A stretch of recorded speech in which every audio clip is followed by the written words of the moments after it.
প্রশান্ত মহাসাগরের সবচেয়ে গভীর জায়গার নাম মারিয়ানা ট্রেঞ্চ। প্রায় ৩৬,০০০ ফিট ওটার ডেপথ, গভীরতা। কয় হাজার ফিট গভীর? আপনার বাড়ির যে পুকুর কয় হাত গভীর? হ্যাঁ, ৩৬,০০০ ফিট। কেন ইমাজিন, কল্পনা করতে পারেন ৩৬,০০০ ফিট গভীর এটা মারিয়ানা ট্রেঞ্চ, প্রশান্ত মহাসাগর। আর এই পৃথিবীর সবচেয়ে উঁচু যে পাহাড়টা, এটার নাম মাউন্ট এভারেস্ট। এটার উচ্চতা প্রায় অ্যাপ্রক্সিমেটলি রাউন্ড ২৯,০০০ ফিট। পাহাড় পৃথিবীর সবচেয়ে উঁচু পর্বত শৃঙ্গ মাউন্ট এভারেস্ট ২৯,০০০ ফিট। আর পৃথিবীর সবচেয়ে গভীর সাগর, প্রশান্ত মহাসাগরের সবচেয়ে গভীর জায়গা মারিয়ানা ট্রেঞ্চ, ওইটা নাকি ৩৬,০০০ ফিট। তাহলে ওই পাহাড়কে তুলে ধরে এনে প্রশান্ত মহাসাগরের সবচেয়ে গভীর জায়গা মারিয়ানা ট্রেঞ্চের উপর যদি ছেড়ে দেওয়া হয়, পুরো পাহাড় ডুবে যাবে। সুবহানাল্লাহ নাই? পুরো পাহাড় ডুবে যাবে, উপরে পানি থেকে যাবে প্রায় ৭,০০০ ফিট। আল্লাহু আকবার। এই পৃথিবীর দ্বিতীয় গভীরতম সাগরের নাম আটলান্টিক মহাসাগর। এই সাগরের সবচেয়ে গভীর জায়গার নাম হচ্ছে পুয়ের্টো রিকো। এই পুয়ের্টো রিকোর গভীরতা প্রায় ৩৩,০০০ ফিট। কত? আর সবচেয়ে বড় পাহাড় ২৯,০০০ ফিট। তো এই সাগরের যদি বড় পাহাড়টা পৃথিবীর সবচেয়ে উঁচুতম পর্বত শৃঙ্গকে এনে ছেড়ে দেওয়া হয়, পুরো পাহাড় পানিতে তলিয়ে তো যাবেই, এর উপরে আরো পানি থেকে যাবে ৪,০০০ ফিট। সাগর, মহাসাগর, পানি বেশি না কম? জোরে বলেন। কি বিশাল আটলান্টিক মহাসাগর! লম্বায় তো অনেক বড়, আড়াআড়ি ভাবে এটারে ক্রস করে অনেক প্লেন, অনেক বিমান। আগে কনকর্ড ক্রস করতো হিথ্রো এয়ারপোর্ট থেকে জন এফ কেনেডি এয়ারপোর্টে ল্যান্ড করার জন্য। ঘন্টায় ১০০০ মাইল বেগে ছুটতো এই প্লেনগুলো। তারপরেও আড়াআড়ি ভাবে, লম্বায় না, আড়াআড়ি ভাবে আটলান্টিক মহাসাগরকে ক্রস করতে ৩-৪ ঘন্টা লেগে যেত। প্লেন যদি ঘন্টায় চলে ১০০০ মাইল বেগে, আর আটলান্টিক মহাসাগরের পাশ যেটা প্রশস্ত, এটা ক্রস করতে যদি ৩ ঘন্টা লাগে, তাহলে পাশে কয় হাজার কিলোমিটার? ৩,০০০ কিলোমিটার। সুবহানাল্লাহ কইবেন না? এত বিশাল বিশাল সাগর। সাগরকে এই দুইটা, যে প্রশান্ত আটলান্টিক না, ভারত মহাসাগর, উত্তর মহাসাগর, দক্ষিণ মহাসাগর, বঙ্গোপসাগর, কৃষ্ণ সাগর, ভূমধ্য সাগর, লোহিত সাগর, চায়না সাগর, শত শত সাগরে ভরপুর মহাবিশ্ব। এই সব সাগরের পানি যদি কালি হয়ে যায়, কি হয়ে যায়? আর পৃথিবীতে যত গাছ আছে, সব গাছের পাতা যদি খাতা হয়ে যায়, গাছ কটা আছে কুমিল্লায়? হ্যাঁ, অভাব নাই। তো কুমিল্লাতে যদি অভাব নাই, তাহলে আফ্রিকার জঙ্গলের কি অবস্থা? কি পরিমাণে গাছ, বৃক্ষরাজি আল্লাহ তৈরি করেছেন। এই সব গাছের পাতা যদি এরকম খাতা হয়ে যায়, আর এই সাগরের জল নামক কালি দিয়ে যদি এই খাতায় আল্লাহর জিকির লিখতে শুরু করেন, প্রশংসা লিখতে শুরু করেন, গাছের পাতাও শেষ, সাগরের পানিও শেষ, শেষ হবে না আল্লাহর জিকির আর প্রশংসা। আল্লাহু আকবার। এজন্য সব সময় প্রশংসা করতে হবে একজন সত্তার। তিনি কে? সে আল্লাহ বললেন, হুয়াল আউয়াল ওয়াল আখির ওয়াল যাহির ওয়াল বাতিন ওয়া হুয়া বিকুল্লি শাইইন আলিম। আল্লাহ বললেন, আমার প্রশংসা করবি না কেন? আমি সবার প্রথমে, আমি সবার শেষে, আমি প্রকাশ্যে, আমি গোপনে। কার কথা? প্রথমে কে? জোরে বলেন। প্রথমে আল্লাহ আল্লাহ, শেষেও আল্লাহ আল্লাহ, আকাশে আল্লাহ আল্লাহ, জমিনে আল্লাহ আল্লাহ। পড়েন পড়েন। প্রথমে আল্লাহ আল্লাহ, শেষেও আল্লাহ আল্লাহ, আকাশে আল্লাহ আল্লাহ, জমিনে আল্লাহ আল্লাহ। আবার পড়েন। প্রথমে, শেষেও, আকাশে আল্লাহ আল্লাহ, জমিনে আল্লাহ আল্লাহ। নিখিল জাহান গাই গুণগান, তার নামে গাই আমরাও গাহি। তাআলা হামদে বারি তাআলা, হামদে বারি তাআলা, হামদে বারি তাআলা। পড়েন আল্লাহু আকবার। তিনি প্রথম, তিনি শেষ, তিনি প্রকাশ্য, তিনি গোপন। এজন্য প্রশংসা চলবে একজনের। চিল্লায় বলেন কে? স্বামী হিসেবে, বাবা হিসেবে, নেতা হিসেবে, নবী হিসেবে, সমাজ সংস্কারক হিসেবে, আইন প্রণেতা হিসেবে মুহাম্মদ হচ্ছেন এই পৃথিবীর জন্য সুপারম্যান। তার কোনো তুলনা হয় না। বিশ্বনবীর কোনো তুলনা হয়? Beyondless, boundless, bottomless. তার নিয়ে কথা বলতে গেলে সময় ফুরায় যাবে, মাইকের ব্যাটারি শেষ হয়ে যাবে, মাগের কথা শেষ হবে। এজন্য ওনার জীবনের ক্ষেত্রে বলা হয় বিয়ন্ডলেস, বাউন্ডলেস, বটমলেস। অসাধারণ ব্যক্তিত্ব, সুপার ক্যালিফ্রাজিলিস্টিক এক্সপিয়ালিডোসাস, অসাধারণ, যার কোনো তুলনা হয় না, এক্সেলেন্ট, আনপ্যারালাল। মাদানী জীবনে উনি সশস্ত্র সংগ্রাম করলেন, সংস্কার করলেন সমাজটাকে, সেনাবাহিনী বানালেন। তখন আর নরম নরম ভাবে খেলে নাই, গরম ভাবে খেলেছে। এটা হচ্ছে ইমানের দাবি। মুমিনরা কৌশলী হয়, যখন যে পরিস্থিতি, ওই পরিস্থিতির সাথে তাদের স্ট্র্যাটেজি তারা পাল্টায়। তো বিশ্বনবীর মাদানী ইনিংসে এই সূরা নাজিল হয়নি, হয়েছে মাক্কি ইনিংসে। এই সূরার অনেক ফজিলত, ছোটবেলা থেকেই সূরা ইয়াসিনের অনেক ফজিলতের কথা আমরা শুনেছি না? বিশ্বনবী বলেছেন ইন্না লিকুল্লি শাইইন কলবান ওয়া কলবুল কুরআনি সূরাতু ইয়াসিন। সব জিনিসের একটা কলব আছে, হৃদয় আছে, অন্তর আছে, আর কোরআনের কলবের নাম হচ্ছে সূরা ইয়াসিন।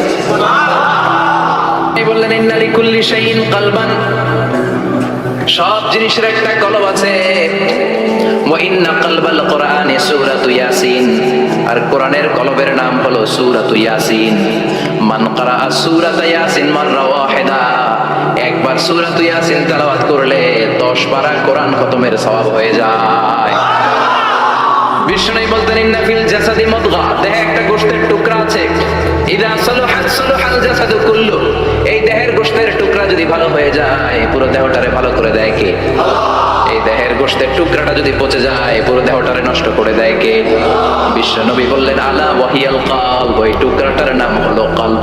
এজন্য আল্লাহ বললেন আলা বিযিক্রিল্লাহি তাতমাইন্নুল কুলুব, দুনিয়ার কোন জিনিস দিয়ে কলব ঠান্ডা হয় না, দুনিয়ার কোন জিনিস দিয়ে কলব পরিচ্ছন্ন হয় না। কলব শুধু পরিচ্ছন্ন হয় একটা জিনিস দিয়ে, লা ইলাহা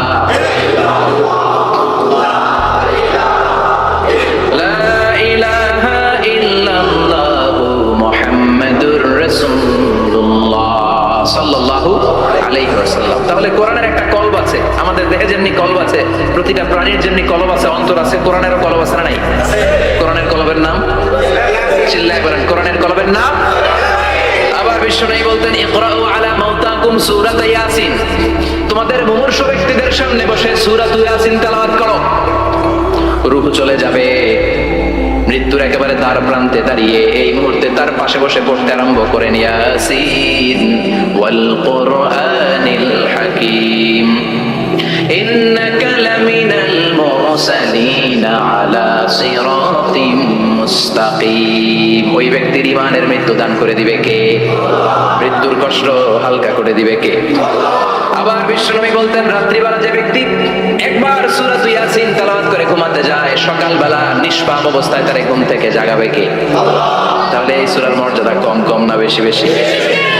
কলবুল কোরআন, এটা কোরআনের কলব, একবার পড়লে 10 পারার সওয়াব। আবার মুমূর্ষু ব্যক্তির সামনে বসে সূরা ইয়াসিন তেলাওয়াত করতে বলা হয়েছে, তাহলে মৃত্যুর কষ্টরে হালকা করে দেয় কে? আবার রাত্রিবেলা সূরা ইয়াসিন তেলাওয়াত করলে সকালবেলায় নিষ্পাপ বানায় দেয় কে? মনে থাকবে? কোরআনের কলবের নাম কি? ভুলে যাবেন না তো? বেশি বেশি তেলাওয়াত করতে রাজি আছেন? সকাল সন্ধ্যা তেলাওয়াত করবেন তো? সূরা ইয়াসিন ছাড়াও এই সূরার অনেকগুলো নাম তাফসীর গ্রন্থে পাওয়া যায়। এই সূরার একটা নাম হচ্ছে সূরাতুল কাদিয়া, সূরাতুল তাকদি হাজাতা কারিহা। যে সূরা তেলাওয়াত করে ওই তেলাওয়াতকারীর যে হাজত আছে, প্রয়োজন আছে, এই সূরার বরকতে আল্লাহ তার প্রয়োজন পূরণ করে দেয়। আমাদের জীবনে প্রয়োজন আছে না নাই? কার কাছে চাইবো? বিপদে পড়লে কারে বলবো? আমরা বিপদে পড়লে প্রথমে শেয়ার দেই ফেসবুকে। কোথায় শেয়ার? আগে শেয়ার দিব কার কাছে? মনে থাকবে? বিপদে পড়লে ফেসবুকে শেয়ার দিব না, বন্ধুরে শেয়ার করব না, বউয়ের কাছেও পরে শেয়ার করব, আগে শেয়ার করব কার কাছে? মনে থাকবে? এজন্য বিশ্বনবী বলতেন এই সূরার নাম সূরাতুল কাদিয়া, মানুষের হাজত পূরণ করে দেয়। এই সূরা তেলাওয়াত করে যদি আপনি আল্লাহর কাছে কোনো বিপদ থেকে পানা চান অথবা কোনো প্রয়োজন নিয়ে দোয়া করেন, সূরার বরকতে প্রয়োজনটা পূর্ণ করে দেয় কে? কেউ যেটা পারে না পারে কে? কেউ যেটা দেয় না দেয় কে? কেউ যেটা শোনে না শোনে কে? তাহলে পেলাম সূরাতুল কাদিয়া। আরেকটা নাম আছে সূরার, সেটা হচ্ছে সূরাতুল আযীমা, সুমহান সূরা। কি সূরা? সুমহান, আযীমা। এই আযীম আর আযীমা এই শব্দ দুইটা অনেক দামি, আল্লাহ যে কোনো জায়গায় ব্যবহার করেন নাই। বিশ্বনবীর চরিত্রের উপমা দিতে যে আল্লাহ আযীম শব্দ বলেছেন, তাই না? রব্বুল আলামিন বলেন ওয়া ইন্নাকা লাআলা খুলুকিন আযীম। ও নবী, সাধারণ কোন চরিত্র আপনারে আমি দেই নাই, আপনারে আমি দিয়েছি আযীম একটা চরিত্র। খুলুকুন আযীম, and verily indeed you are on a very good standard of character, অসাধারণ চরিত্র দিয়েছি। বিশ্বনবীর চরিত্র বোঝাতে যে আল্লাহ কি শব্দ ব্যবহার করেছেন, কথা বলে না, তাফসীর শিখে যেতে হবে। কোন শব্দ ব্যবহার করেছেন? আযীম। আবার আল্লাহ নিজের পরিচয় দিতে যে আযীম বলেছেন, ওয়ালা ইয়াউদুহু হিফযুহুমা ওয়া হুয়াল আলিয়্যুল আযীম। সুবহানাল্লাহ। আকাশ জমিনের নিয়ন্ত্রণ করতে যে আল্লাহ কখনো ক্লান্ত হয় নাকি? কারণ তিনি হচ্ছেন আল আলিয়্যুল আযীম। আল্লাহু আকবার। তার মানে নবীর চরিত্রের ক্ষেত্রে আযীম, আল্লাহর নিজের সত্তার ক্ষেত্রে আল্লাহ বললেন আযীম। আবার বললেন কিয়ামতের দিন গোটা পৃথিবীটারে আমি নাড়িয়ে দেব, গোটা পৃথিবীতে একটা আমি ভূমিকম্প দিব। এই কথাও কোরআনে আছে না নাই? ইযা যুলজিলাতিল আরদু জিলজালাহা আল কারিয়াতু মাল কারিয়া। পুরো পৃথিবী কাঁপিয়ে দিব। এই কাঁপাকাঁপিটা ওই দিনের ভূমিকম্পটা কি অন্যান্য সময়ের ভূমিকম্পের মতো হবে? এই ভূমিকম্পকে আল্লাহ বলেছেন আযীম। ইন্না যালজালাতাস সাআতি লাশাইউন আযীম। সেদিনের ভূমিকম্প সাধারণ কোনো আর্থকোয়েক নয়, সাধারণ ভাইব্রেশন না, এটা আযীম। আবার আল্লাহ কোরআনকেও আযীম বলেছেন, ওয়ালাকাদ আতাইনাকা সাবআম মিনাল মাসানি ওয়াল কুরআনাল আযীম। ও নবী, আমি আপনার নিত্য পাঠনীয় শব্দ বাক্য সূরাতুল ফাতিহা দিয়েছি, সাথে সাথে কোরআনে আযীম দান করেছি। সুবহানাল্লাহ। তার মানে কোরআনের ক্ষেত্রে আযীম, কিয়ামতের ভূমিকম্প এটা আযীম, আল্লাহ নিজেও আযীম, বিশ্বনবীর চরিত্র। আবার এই সূরাটাও যেহেতু দামি, এজন্য এই সূরার নাম সূরাতুল আযীমা, সূরাতুল সুবহান সূরা। এটা যেন তেন সূরা নয়, এটা তো কোরআনের কলম। কলম ছাড়া মানুষ বাঁচে? হার্ট ফাউন্ডেশনে যেয়ে দেখবেন মানুষের কি অবস্থা। হৃদরোগ, হৃদয় যার নষ্ট, তার যে কত কষ্ট। এই যে কি পণ্য লাগে এখন, রিং পরায়, এনজিওগ্রাম এনজিওপ্লাস্টি করে আর্টারি ব্লক করে ফেলে। চর্বি, এত চর্বি আমরা খাই, এত গরুর গোশত আমরা খাই। মনে রাখবেন, যেই প্রাণীর পা বেশি ওটার ভিতরে কোলেস্টেরল বেশি। মাছের কয় পা? হ্যাঁ নাই, এখানে নাই, মাছের পাটা নাই, কোলেস্টেরল নাই। মুরগির কয় পা? জোরে বলতে হবে। তার মানে কিছু কোলেস্টেরল আছে না নাই? গরুর কয় পা? কোলেস্টেরল বেশি না কম? এইবার কোন চিংড়ির কয় পা? সবচেয়ে বেশি কোলেস্টেরল কন্টেইন করে শ্রিম্প, প্রন, চিংড়ি। এজন্য এগুলো কম খাইতে হবে। তবে 40-এর আগে যারা আছেন ধুমায়া খান, 40-এর পরে এই যে মাটন, ল্যাম্প, ছাগলের গোশ, খাসির গোশ, চিংড়ি, এগুলো আপনার ডায়েট থেকে বাদ দিয়ে দিতে হবে। বুঝতে পেরেছেন? এজন্য এই সূরাটা যেন তেন সূরা নয়, এটা তো কোরআনের কলিজা, হার্ট, হৃদয়। এজন্য সূরাটা সূরাতুল আযীমা। সুবহানাল্লাহ পড়ে। তার মানে 1 নম্বরে পেলাম সূরাতুল কাদিয়া, 2 নম্বরে পেলাম সূরাতুল আযীমা, 3 নম্বরে সূরার আরেক নাম হলো সূরাতুল মুইম্মা। সূরাতুল মুইম্মা। মুইম্মার 2 অর্থ। এক অর্থ হচ্ছে এটার বরকতটা আম, সবার জন্য, যেই পড়ে সেই বরকত পায়। মুইম্মার আরেক অর্থ হচ্ছে যেই সূরা শত্রুকে অন্ধ করে দেয়। কি করে দেয়? এই সূরার প্রথম 9টা আয়াত যদি বিপদে পড়ে, শত্রুর কবলে পড়ে আপনি তেলাওয়াত করেন, শত্রুর চোখটারে অন্ধ করে দিবে কে? বিশ্বনবী মক্কা থেকে যখন মদিনায় যায়, হিজরতের সময় বিশ্বনবী সূরাতুল ইয়াসিনের প্রথম 9টা আয়াত তেলাওয়াত করলেন। তেলাওয়াত করে আল্লাহর নাম নিয়ে ঘর থেকে বের হলেন। আশেপাশে কাফেররা ঘুরে কিন্তু বিশ্বনবীরে দেখে না, সবাই খেলে এরকম এরকম করে, ডানে বায়ে হাতায় বিশ্বনবীর সামনে দিয়ে যায়, কিন্তু কাফেরদের চোখ অন্ধ করে দিয়েছে কে? এজন্য কোরআন তেলাওয়াত করলে কাফেরদের চোখকে অন্ধ বানায় দেয় কে? এজন্য সূরার একটা নাম হচ্ছে সূরাতুল মুইম্মা। কি নাম? অন্ধ করে দেয়। তাফসিরে কুরতুবীর মুসান্নিফ ইমাম আল কুরতুবী, ওনাকে জালিম বাদশা বন্দী করেছিল। ওনার তাফসিরে এসেছে উনি শক্তিশালী লোক ছিলেন, জেলখানা ভেঙে বাঁচার জন্য দিছে দৌড়। ওনারেও ধরার জন্য জালিম বাদশার সৈনিকেরা ঘোড়া নিয়ে রওনা হয়েছে। উনিও দৌড়ায়, ঘোড়াও পেছন থেকে আসে। ওমিয়া মানুষ কি ঘোড়ার দৌড়ের সাথে পারে? উনি হাঁটতে হাঁটতে হয়রান হয়ে এক বালুর ময়দানে যেয়ে ধপাস করে পড়েছে। ওরাও ঘোড়া দিয়ে এসে নেমেছে, কিন্তু আজীব তামাশা, উনি বালুতে ধপাস করে পড়েই সূরাতুল ইয়াসিনের প্রথম 9 আয়াত তেলাওয়াত করতে শুরু করেছেন। ওরা নিচে নেমে ডানে বায়ে সামনে পিছনে খালি খুঁজে, কিন্তু দেখে না, সামনে কিন্তু বসা। ওদের চোখটা অন্ধ করে দিছে কে? বিশ্বাস হয়? ঈমান হয়? এজন্য বিপদে পড়লে সূরাতুল ইয়াসিনের প্রথম 9 আয়াত পড়তে রাজি আছেন? আল্লাহ তুমি তৌফিক দাও। আরো জোরে পড়েন আমিন। এজন্য আল্লাহ চমৎকার ভাবে এই সূরাটা শুরু করে দিলেন। 2টা কাটা অক্ষর দিয়ে আল্লাহ বললেন, ইয়াসিন ওয়াল কুরআনিল হাকীম ইন্নাকা লামিনাল মুরসালিন আলা সিরাতিম মুস্তাকিম। পড়েন সুবহানাল্লাহ। ইয়াসিন ইয়াসিন। সূরাটা শুরু করলেন কি দিয়ে? এটা কি কোনো বাক্য? এটা কি কোনো শব্দ? এটা কি অক্ষর? দুইটা। প্রথম অক্ষরের নাম, দ্বিতীয়টা আওয়াজ করে বলেন, প্রথম অক্ষরটার নাম, দ্বিতীয়টা। খুব চমৎকার না? বাক্য দিয়ে এই সূরাটা শুরু করে নাই। যেমন ইদা জুলজিলাতিল আরদু জিলজালাহা, এই সূরার প্রথম আয়াত, এটা একটা বাক্য না? আচ্ছা। ওয়াদ-দুহা ওয়াল-লাইলি ইযা সাজা, বাক্য না? কিন্তু ইয়াসিন, এটা কি কোনো বাক্য? এটা কি কোনো শব্দ? না, এটা কাটা দুইটা অক্ষর। সুবহানাল্লাহ পড়েন। আল্লাহ 114টা সূরা, প্রায় 29টা সূরা এরকম কাটা কাটা অক্ষর দিয়ে শুরু করেছেন। সুবহানাল্লাহ নাই? এই 29টা সূরা কখনো আল্লাহ একটা অক্ষর দিয়ে শুরু করেছেন, কখনো দুইটা অক্ষর দিয়ে, কখনো তিনটা দিয়ে, কখনো চারটা দিয়ে, কখনো পাঁচটা দিয়ে। একটা অক্ষর দিয়ে আল্লাহ কোরআনের সূরা শুরু করেছেন। এরকম একটা সূরা বলেন, নুন ওয়াল কলামি ওয়া মা ইয়াসতুরুন। নুন, নুন দিয়ে সূরা শুরু হয়ে গেছে। তারপরে কফ, এক অক্ষর দিয়ে সূরা শুরু হয়ে গেছে। সুবহানাল্লাহ পড়েন। এবার বলেন দুই অক্ষর দিয়ে সূরা শুরু হয়েছে, এরকম সূরা বলেন।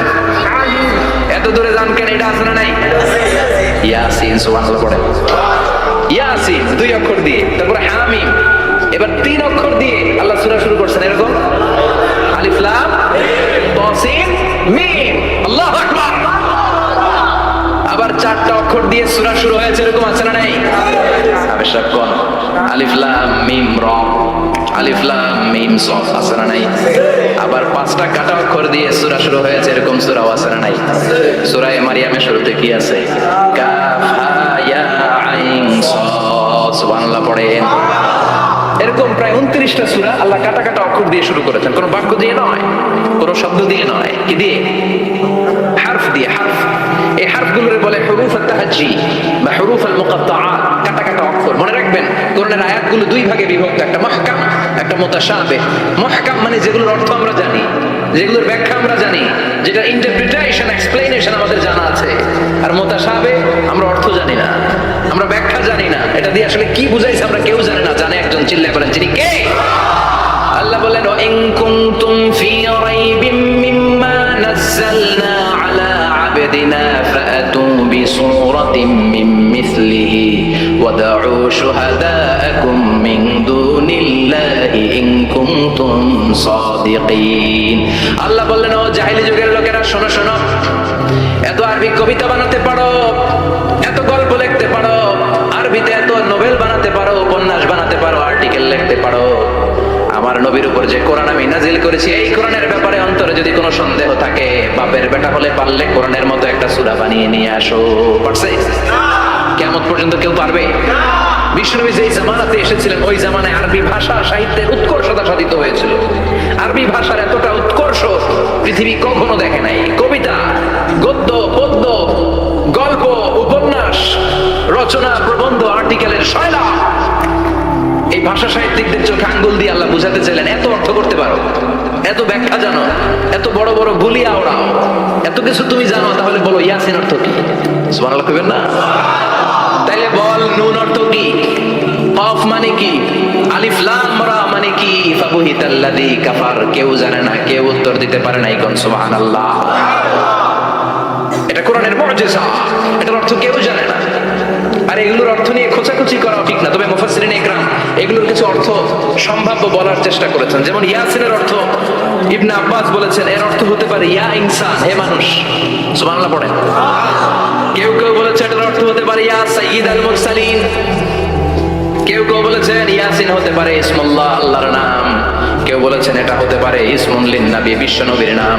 আবার কেউ কেউ বলেছেন ইয়াসিন হতে পারে এই কোরআনে কারিমের একটা নাম। কোন সুবহানাল্লাহ। এই সম্ভাব্য সব কথাগুলো বলে পৃথিবীর সব মুফাসসিররা বলতে বাধ্য হয়েছেন, আল্লাহু আ'লামু বিমুরাদিহি বিহি। এটার দ্বারা আসল অর্থ যে কি, এটা আমরা কেউ জানি না। জানে কে? চিৎকার করে বলতে হবে, জানে কে? তাহলে ইয়াসিন মানে আমরা জানি না।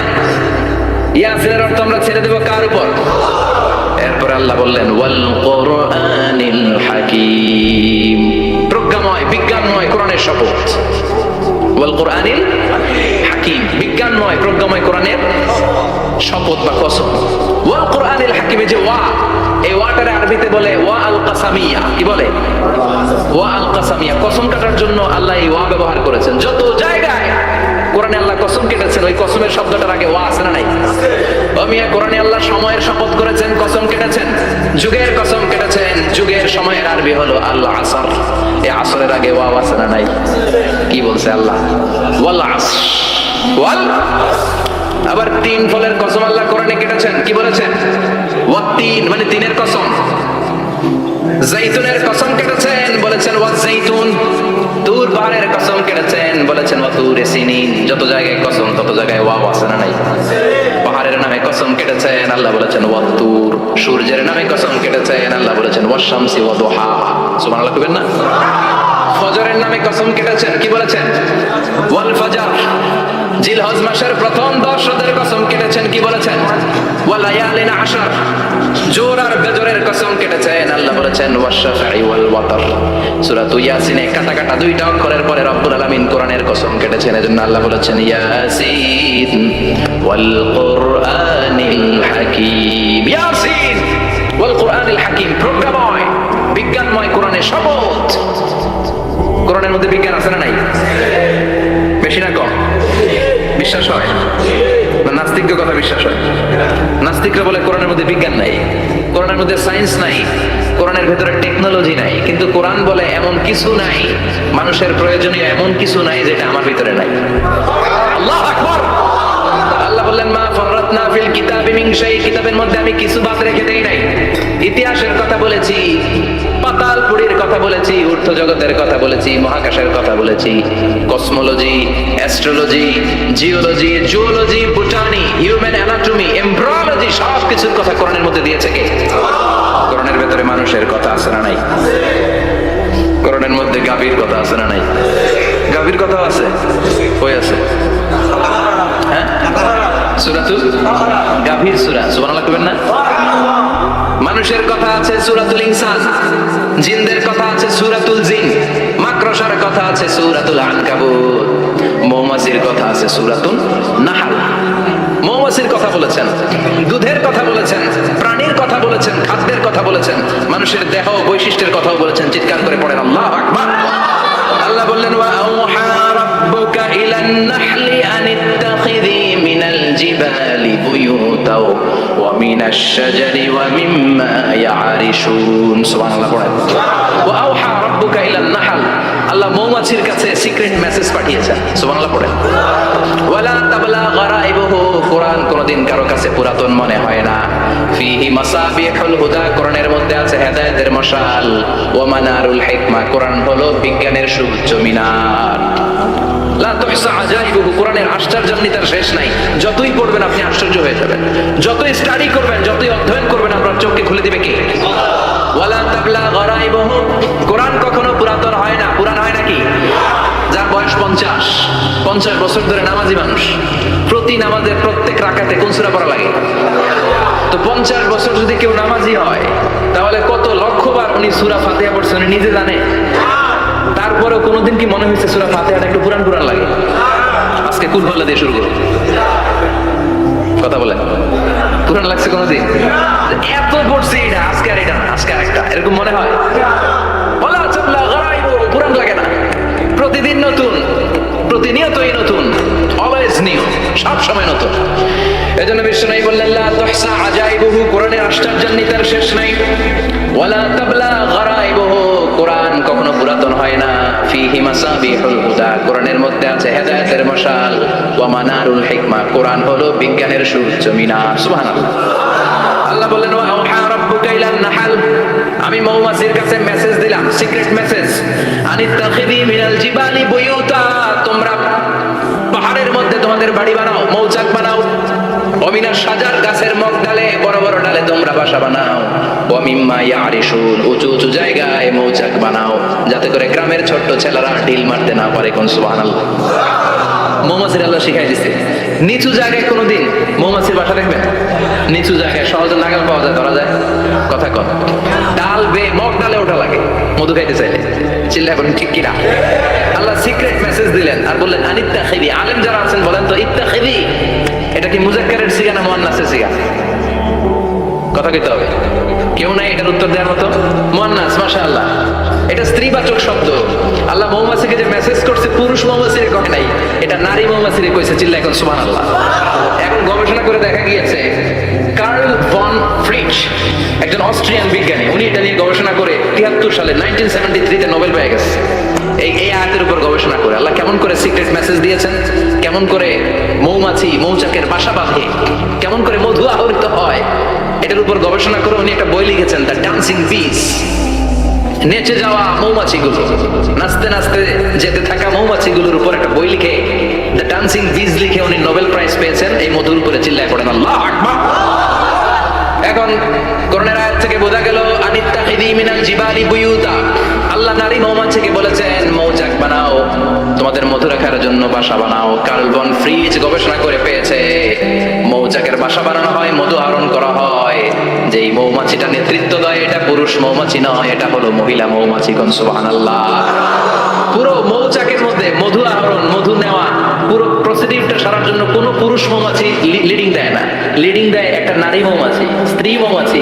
এজন্য ইত্তাখিদ ম্যাসকুলিন জেন্ডার ইউজ না করে আল্লাহ বলেছেন ইত্তাখিদি, নারী মৌমাছিকে আল্লাহ অ্যাড্রেস করে বলেছেন যাও মৌচাক বানাও আর এটার মধ্যে মধু আহরণ করো। চিল্লায় পড়েন আল্লাহু আকবার। আল্লাহ বললেন ইত্তাখিদি মিনাল জিবালি বুয়ুতা, পাহাড়ের মধ্যে ঘর বানাও, মিনাশ শাজার গাছের বড় ডালের মধ্যে ঘর বানাও, ওয়া মিম্মা ইয়ারিশুন উঁচু উঁচু জায়গায় ঘর বানাও। উনি গবেষণা করে পেয়েছেন এই মধুর মধ্যে অসাধারণ কিছু ন্যাচারাল অ্যান্টিসেপটিক আছে। কি আছে? Natural antiseptic. এটার নাম হচ্ছে প্রপিলিস। প্রপিলিস নামে একটা লিকুইড পাওয়া যায় মৌচাকের মধ্যে, এটা কাটা জায়গায় লাগা দিলে স্যাভলন ডেটল কিছু লাগানো লাগবে না। ওই প্রপিলিসের কারণে আপনার কাটা জায়গা এমনি শুকিয়ে যাবে। সুবহানাল্লাহ পড়েন। দ্বিতীয় বিশ্বযুদ্ধে রাশিয়ান যত সৈনিকরা যুদ্ধে আহত হতো ওরা আলাদা করে অ্যান্টিসেপটিক খাইতো না, ওরা মধু আইনা লাগাই দিত আর সুস্থ হয়ে যেত। সুবহানাল্লাহ পড়েন। নিউজিল্যান্ডের কিছু বিজ্ঞানীরা আবিষ্কার করেছে মৌমাছির হুলের ভিতরে রেবিটিক ফিভারের অ্যান্টিবায়োটিক আছে। অনেকের বাত জ্বর হয়, বাতের ব্যথা থাকে না, থাকে, মুরব্বীদের বেশি হয়। ওই জায়গার মধ্যে যদি আপনি মৌমাছি এনে ঢুকাই দিতে পারেন, মৌমাছির হুল লাগাই দিতে পারেন, ভালো হয়ে যাবে। মৌমাছি যখন হুল ফুটে আরাম লাগে না অনেক? খাইছেন? কেমন খাইছেন? হ্যাঁ, মজা লাগে। তো নিউজিল্যান্ডের এই গবেষকরা এরা আবিষ্কার করেছে যে মৌমাছি যদি হুল ফুটিয়ে দেয় ওইখানে বাতের ব্যথা থাকলে, বেদনা থাকলে এটা ভালো হয়ে যাবে। আমি নিজে দেখেছি, বিবিসি একটা ডকুমেন্টারি, ইজিপশিয়ান একজন ফিজিশিয়ান চিকিৎসক, উনি ওনার বাতের ব্যথায় আক্রান্ত যত রোগীরা আছে ওদের গায়ের মধ্যে মৌমাছি এনে এনে নিজে নিজে হুল ফুটায়। রোগী চিৎকার মারে ও মাগো ও আল্লাহ গো, কিন্তু একদিন পরে ব্যথা নাই আর কয় ভালো হয়ে গেছে। সুবহানাল্লাহ কইবেন না? এজন্য এই কার্ল ভন ফ্রিচ 1973 তে দ্য ডান্সিং বিজ লিখে গোটা বিশ্বকে তাক লাগিয়ে দিয়েছে। তার গবেষণার প্রতিটি পয়েন্ট কোরআনের আয়াতের সাথে মিলে যায়। চিৎকার করে পড়েন আল্লাহু আকবার। এই যে আমরা মধু খাই, এই মৌচাকের ভেতরে অন এন অ্যাভারেজ অ্যারাউন্ড 60,000 মৌমাছি থাকে। তিন ভাগে, একটা হচ্ছে কুইন বি, একটা মেল বি, আর একটা হচ্ছে ওয়ার্কার বি। একটা থাকে রানী মৌমাছি, এর নেতৃত্বে সবাই চলে। আর একটা থাকে মেল বি, পুরুষ মৌমাছি, বংশ বাড়ানোর জন্য এদের কাজে লাগে। আর সব হচ্ছে ওয়ার্কার বি, সবাই কাজ করে। আল্লাহ বললেন সুম্মা কুলি মিন কুল্লি সামারাত ফাসলুকি সুবুলা রাব্বিকি যুলুলা।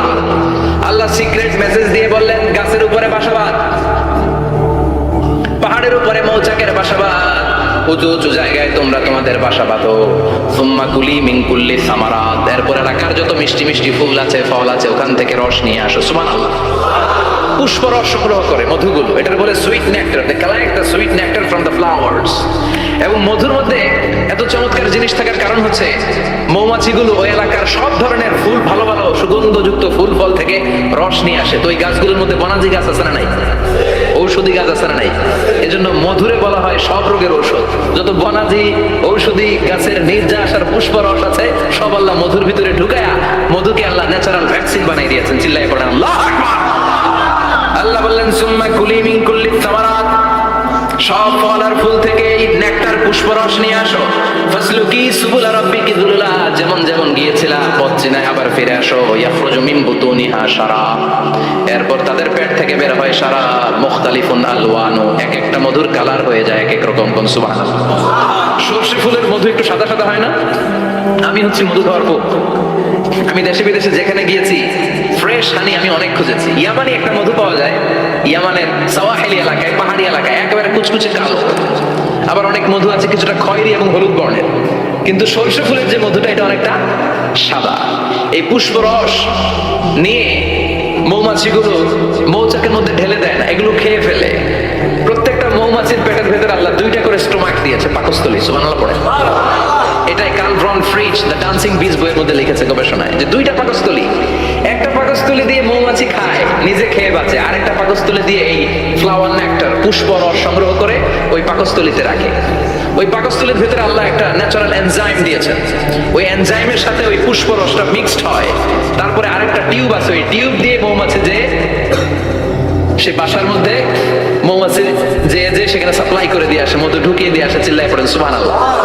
তার মানে বিষয়টা এমন না ফুলের রস নিয়ে মৌচাকে দিয়ে আসলো, ফুলের রস সে নেয়, তার স্পেশাল একটা স্টোমাকের মধ্যে ঢুকায়, সেখানে এনজাইম দিয়ে পাচক রস দিয়ে আল্লাহ এটাকে সমৃদ্ধ করে দেয়, তারপর আলাদা একটা নল দিয়ে টিউব দিয়ে মৌচাকের ভেতরে ঢুকিয়ে দেয়। কোন সুবহানাল্লাহ। কি অসাধারণ পদ্ধতিতে আল্লাহ মধু বানালেন। আর কি সুন্দর মধু হাতের মধ্যে লইয়া জিব্বা দিয়া সাড়ে আর গান গায়, মধু হই হই বিষা বাইলা। আছে না নাই? আল্লাহ শুকরিয়া নাই? মধু খায় আর গান গায়, মধু হই হই বিষা বাইলা, অনহারণে ভালোবাসার দাম নদিলা। আছে না নাই? ঢাকায় এই মধু খেয়ে শুকরিয়া করতে হবে কার? বসো, চিৎকার করে বলেন শুকরিয়া করতে হবে কার? আল্লাহ বললেন ইয়াখরুজু মিন বুতুনিহা, এটা মধু সরাসরি চলে আসে না, ওর পেট থেকে বের হয়। মুখতালিফুন আলওয়ানুহু, বিভিন্ন রঙের মধু আছে না নাই?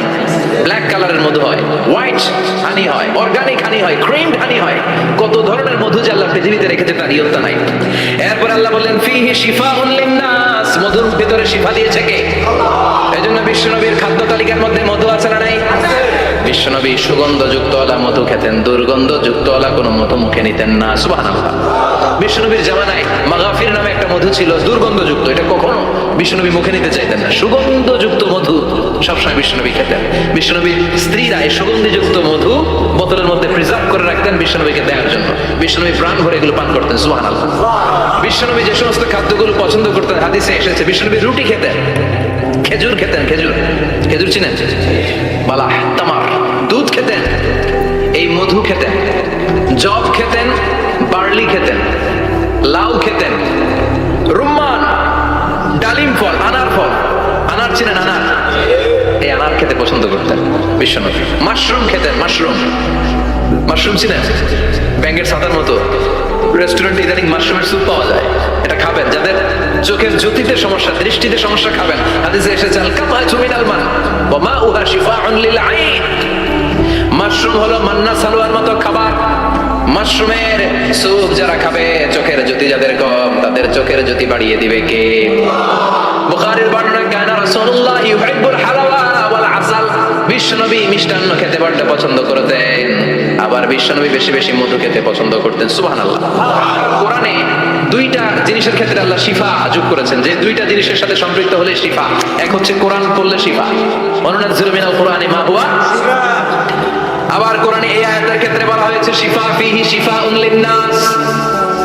এজন্য সাইয়েদনা ইবনে মাসউদ এই উম্মাহকে উদ্দেশ্য করে বলেছেন আলাইকুম বিশিফাইন, তোমাদের উচিত 2টা জিনিস থেকে শিফা নেওয়া। এক হলো কোরআন, 2 হলো আসাল মানে মধু। কোন সুবহানাল্লাহ। কোরআন তেলাওয়াত করলে অসুস্থরে সুস্থ করে দেয় কে? সূরা ফাতিহা তেলাওয়াত করলে অসুস্থকে সুস্থ বানিয়ে দেয় কে? আবার মধু খেলে সুস্থ বানিয়ে দেয় কে? মধু খেয়ে প্রশংসা করবেন কার? নাকি মধু হই হই বিষা বাইলা বলবেন এগুলো কখনো? খাঁটি মধু খেতে হবে। খাঁটি মধু চিনার উপায় হচ্ছে এটাতে পিঁপড়া জমে না, এটা ফ্রিজে রাখলে জমাট বাঁধে না, এটাতে দুর্গন্ধ হয় না। 1 গ্লাস পানির মধ্যে 1 ড্রপ মধু ছেড়ে দিলে এটা পানির সাথে না মিশে একেবারে নিচে চলে যায়। খাঁটি মধু খেতে হবে। তাহলে ফিহি শিফাউন লিন্নাস, কত কিছু দিয়ে যে আল্লাহ এটাকে সমৃদ্ধ করেছেন। এটার মধ্যে গ্লুকোজ আছে, এটার মধ্যে সুক্রোজ আছে, ফ্রুক্টোজ আছে, প্রোটিন আছে, মিনারেলস আছে, ক্যালসিয়াম আছে, ভিটামিন আছে, খাইলে শরীর গরম হয়ে যায়। সুবহানাল্লাহ। এজন্য শীতকালে বেশি বেশি খাবেন, জাম্পার লাগবে না। শীতকালে মধু খেয়ে রাত্রে বেলায় বের হবেন, আর মাফলার পেঁচিয়ে বের হওয়া লাগবে না। সুবহানাল্লাহ পড়েন। তার মানে আল্লাহ বললেন ইয়াসিন ওয়াল কুরআনিল হাকিম, প্রজ্ঞাময়, বিজ্ঞানময় কোরআনের কসম। কোরআনের ভেতরে বিজ্ঞান আছে না নাই? বিজ্ঞানের কথা এই তো শুরু করলাম, আজকে সারা রাত বিজ্ঞানের কথা বলবো। থাকবেন কতক্ষণ?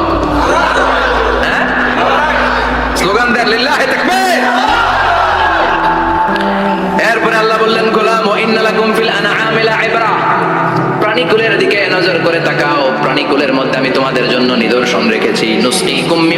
বুতুনিহি, এই প্রাণীকুলের পেট থেকে একটা চমৎকার জিনিস আমি বের করে দেই, এটার নাম হচ্ছে দুধ। এটা কি দেখেন, একই আয়াতের মধ্যে আল্লাহ মধুর কথাও বললেন, আবার দুধের কথাও বললেন। দুধটা কিভাবে হয়, উৎপন্ন হয়, মধু কেমনে হয়, ইঞ্চি ইঞ্চি কথা এই কোরআনের ভেতরে তুলে ধরলেন কে? আল্লাহ বললেন মিন বাইনি ফারসি ওয়া দামিল লাবানা, গোবর আর রক্তের মাঝখান দিয়ে আমি দুধ বের করি। সুবহানাল্লাহ পড়েন। আমরা যাই এই গাভীর ওলান টানা শুরু করি সকালবেলা বিসমিল্লাহ বলে, কিন্তু কেমনে যেটা আসে ওইদিকে নজর নাই, এটা কাজ। বিসমিল্লাহ বলে শুরু করে না, দুধ খেয়ে আলহামদুলিল্লাহ পড়ে না, আছে না নাই? আল্লাহ বলেন মেকানিজমটা শোনো কেমনে আমি খাওয়াই। আল্লাহ বললেন মিন বাইনি ফারসি ওয়া দামিল লাবানা, গোবর আর রক্তের মাঝখান দিয়ে আমি দুধ বের করে দেই। সুবহানাল্লাহ। গরু যে ঘাস খায়, এই ঘাস থেকে রক্ত হয় আর গরুর গোবর হয়। পেটের একদিকে থাকে গোবর, আরেক দিকে থাকে রক্ত। রক্ত দুর্গন্ধ, গোবরও দুর্গন্ধ। রক্ত না পাক, গোবরও না পাক, এই দুই না পাক আর দুর্গন্ধের মাঝখান দিয়ে সুগন্ধযুক্ত দুধ বের করে দেয় কে? আল্লাহ বললেন মিন বাইনি ফারসি ওয়া দামিল লাবানা, গরু যে খাবারগুলো খায় ওই খাবারের এক পাশ দিয়ে গোবর হয়ে যায় আর এক পাশ দিয়ে রক্ত হয়ে যায়, মাঝখান দিয়ে দুধ বের করে দেয় কে? What a amazing mechanism of discharging milk from animal's body. What a amazing mechanism. একদিক দিয়ে গোবর দুর্গন্ধ, আরেক দিক দিয়ে ঘাস খাওয়ার কারণে রক্ত হয়, মাঝখান দিয়ে দুধ বের হয়ে যায়। সুবহানাল্লাহ। আবার বাছুর ছাড়া দুধ পাওয়া যায় না। গাভী আছে কার কার? হাত তোলেন তো। বাছুর ছাড়া দুধ পাওয়া যায়? শুধু গাভী, বাছুর নাই, দুধ আসবে? আবার এই যে বিশাল বড় ওলান, 20 কেজি দুধ দেয় প্রতিদিন, এই ওলান কাটলে দুধ পাওয়া যায়? এক ফোঁটা দুধও ওলানটা কেটে টুকরা টুকরা করলে আপনি পাবেন না। এটা আলাদা মেকানিজম। এটা ভিতর থেকে একটা নির্যাস, বাছুর নিয়ে দুইটা ঢু মারবেন, ওই নির্যাস দিয়ে দুধ বেরোতে থাকবে, গোবর আর রক্তের মাঝখান দিয়ে চিৎকার করে পড়েন আল্লাহু আকবার। এজন্য বিশ্বনবী বলতেন বেশি বেশি দুধ খাও। দুধ হলো সুষম খাদ্য। পৃথিবীতে আবিষ্কৃত যত খাবার আছে, দুধের চাইতে ভালো খাবার আছে নাকি? কথা কম। মানুষ পানি খেয়ে 3-4 দিন বাঁচে, জানেন? আর পানির মধ্যে লবণ দিলে 7-8 দিন বাঁচতে পারবেন। আর দুধ পাইলে আজীবন বাঁচবেন। দুধ খেয়ে যদি হজম করতে পারেন, দুধ খেয়ে হজম করতে পারলে আজীবন বেঁচে যাবেন। সুষম খাদ্য। বিশ্বনবী যে রাতে মেরাজে যাবেন, সিদরাতুল মুনতাহা পার হওয়ার পরে বিশ্বনবীর পরীক্ষা শুরু হলো। বিশ্বনবীকে বুখারীর বর্ণনা 3টা গ্লাস দেয়া হলো। কাদাহ ফিহি লাবান, এক গ্লাসের মধ্যে দুধ ছিল। ওয়া কাদাহ ফিহি আসাল, আরেক গ্লাসের মধ্যে ছিল মধু, আরেক গ্লাসের মধ্যে ছিল মদ। কাদাহুন ফিহি খামার। বিশ্বনবীকে 3টা গ্লাস দিয়ে বলা হলো নবী চুজ করেন কোনটা নেবেন। এক গ্লাসে মধু, আরেক গ্লাসে দুধ, আরেক গ্লাসের মধ্যে বিশ্বনবীকে দেয়া হলো মদ। বিশ্বনবী বললেন যে এই গ্লাসের ভিতরে দুধ আছে, আমি ওই পেয়ালাটা নিলাম। সাইয়েদনা জিবরাইল বললেন ইয়া রাসূলুল্লাহ আখাসতাল ফিতরা, আপনি যেমন নিছেন তেমন। সুবহানাল্লাহ কইবেন না? বিশ্বনবী দুধ খেতে পছন্দ করতেন। আর বিশ্বনবী বলতেন আলাইকুম বিআলবানিল বাকার, বেশি বেশি গরুর দুধ খাবা। ফাইন্নাহা তুরাম্মু মিনাল আশজার, কেননা এটা সবুজ লতা পাতা ঘাস পাতার নির্যাস। গরু কি খায়? ঘাস খায় না? এই ঘাসের নির্যাস হচ্ছে দুধ। বিশ্বনবী বলতেন বেশি বেশি দুধ খাবা। ফিহি শিফার মধ্যে শিফা আছে। ফি লাবানিহা শিফা ওয়া লুহুমিহা দা, গরুর দুধে আছে শিফা, গরুর গোশতের মধ্যে আছে রোগ। সুবহানাল্লাহ। কত বড় ফিলোসফার বিশ্বনবী। বিশ্বনবী বলে গিয়েছেন গরুর দুধ বেশি খাও, কিন্তু গোশত বেশি খাইও না। আর আমরা গরুর গোশত পাইলে কোবায় ফেলাই। সাদা ভাত আর ঝাল গরুর মাংস যদি হয়, ওই যে অনেকের জিহ্বায় পানি চলে আসছে। সুবহানাল্লাহ কইবেন না? বিশ্বনবী বলতেন দুধ খাও, গোশত খাও কম। গরুর গোশত কম খাবা, গরুর দুধ বেশি খাবা, সুস্থ রাখবে কে? আবার বিশ্বনবী মায়েদেরকে বলেছেন ও মায়েরা, সন্তান হওয়ার পরে 2 বছর দুধ খাওয়াবা। আল্লাহু আকবার। ওয়াল ওয়ালিদাতু ইউরদি'না আওলাদাহুন্না হাওলাইনি কামিলাইনি লিমান আরাদা আন ইউতিম্মার রাদাআ। সন্তান যারা পেয়েছো মায়েরা, বোনেরা, 2 বছর দুধ খাওয়া সন্তানকে সুস্থ রাখবে কে? বাচ্চা ডেলিভারির পরপরই আল্লাহ তাআলা মায়ের বুকে একটা দুধ দেয়, এটাকে বলে শাল দুধ। এটা হচ্ছে বাচ্চার জীবনের প্রথম প্রাকৃতিক টিকা। সুবহানাল্লাহ কয় না? এটা বেবির জীবনে ন্যাচারাল প্রাকৃতিক টিকা, প্রতিষেধক আল্লাহ দিয়ে দিয়েছে। আপনার বাচ্চাকে টিকা দিন, স্লোগান আছে না?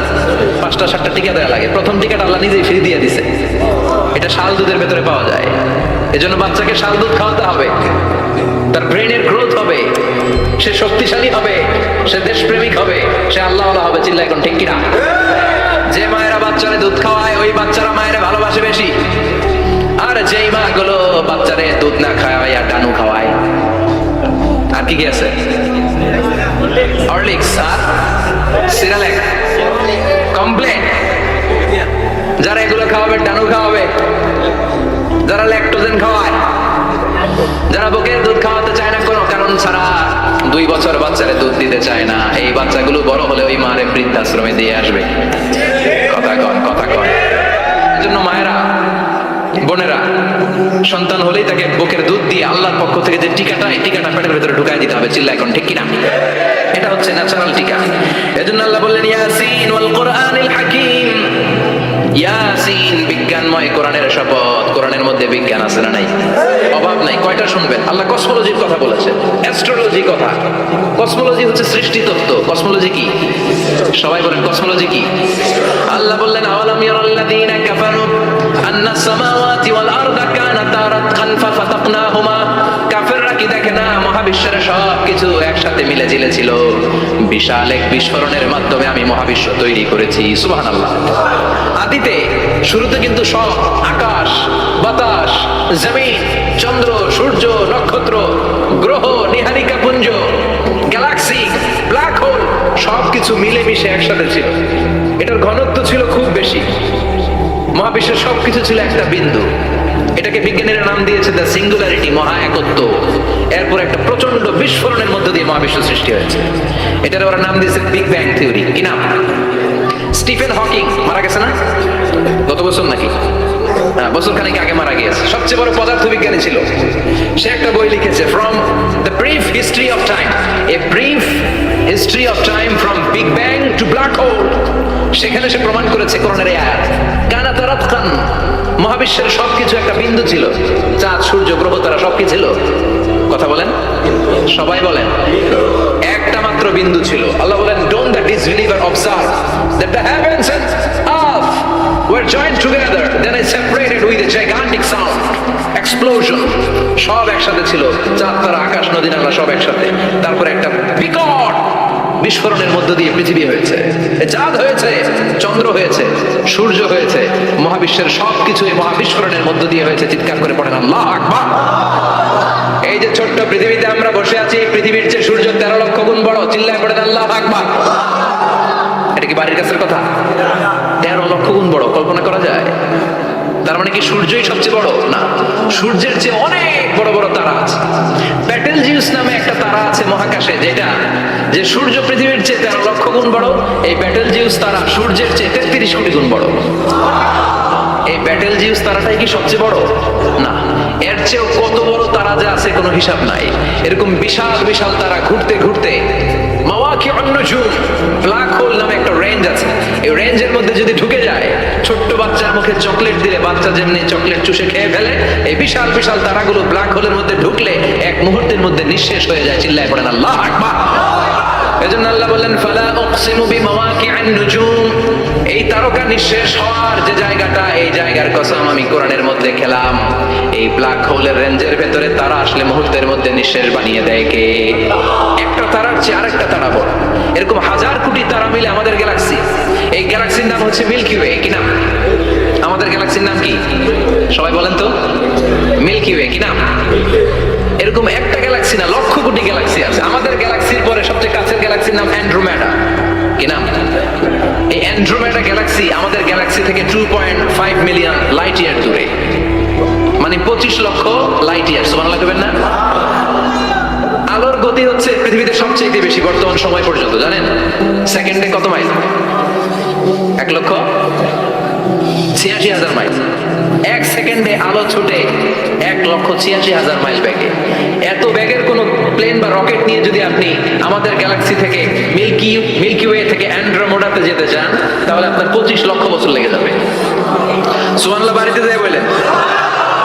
এরপর আল্লাহ বললেন, ওয়াস-সামাআ বানাইনাহা বিআইদিন ওয়া ইন্না লামুসিউন, আকাশ আমি বানালাম, গ্যালাক্সি আমি বানালাম। বানানোর পর থেকে সবগুলোর আমি প্রশস্ত করতে শুরু করে দিলাম। সব ছিল ক্ষুদ্র, একটা বিন্দুর মধ্যে আমি বিস্ফোরণ করলাম। একটা আওয়াজ দিই, আওয়াজটা ছিল কুন। আওয়াজটা ছিল কি? জোরে কোন, আবার কোন। কুন ফায়া, ইন্নামা আমরুহু ইযা আরাদা শাইআন আন ইয়াকুলা লাহু কুন ফায়াকুন। আল্লাহ যখন কিছু করতে চান শুধু বলেন কুন, শুধু বলেন বি। কুন মানে বি, ইট ওয়াজ, এটা হয়ে যায়।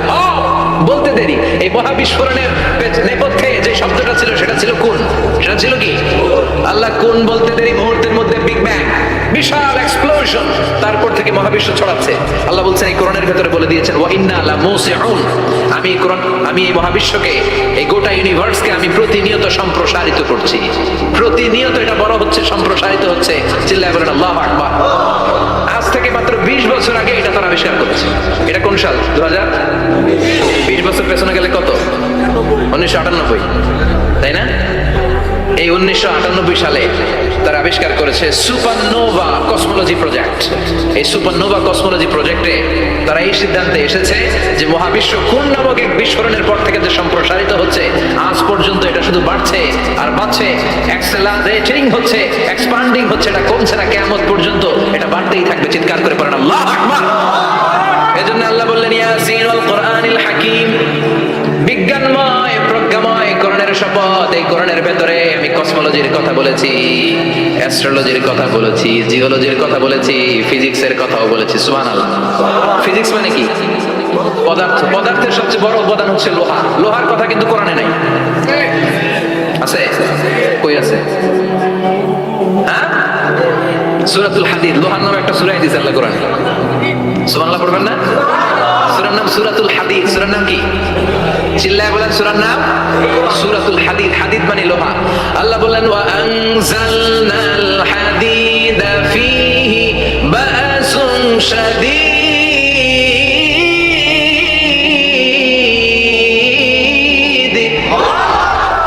ওয়া আনজালনাল হাদিদ ফীহি বা'সুন শাদীদ, আমি লোহা নাজিল করলাম আর লোহার ভেতরে আমি ভয়ঙ্কর শক্তি ঢুকাইয়া দিলাম। সুবহানাল্লাহ। ফীহি মানাফিউ লিন-নাস, লোহার ভেতরে মানুষের জন্য অনেক কল্যাণ আছে। সুবহানাল্লাহ।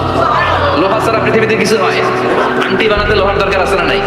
ঘড়ি বানাতে, গাড়ি বানাতে, বাড়ি বানাতে, মোবাইল বানাতে, হেলিকপ্টার, প্লেন, রকেট, মাইকের স্ট্যান্ড।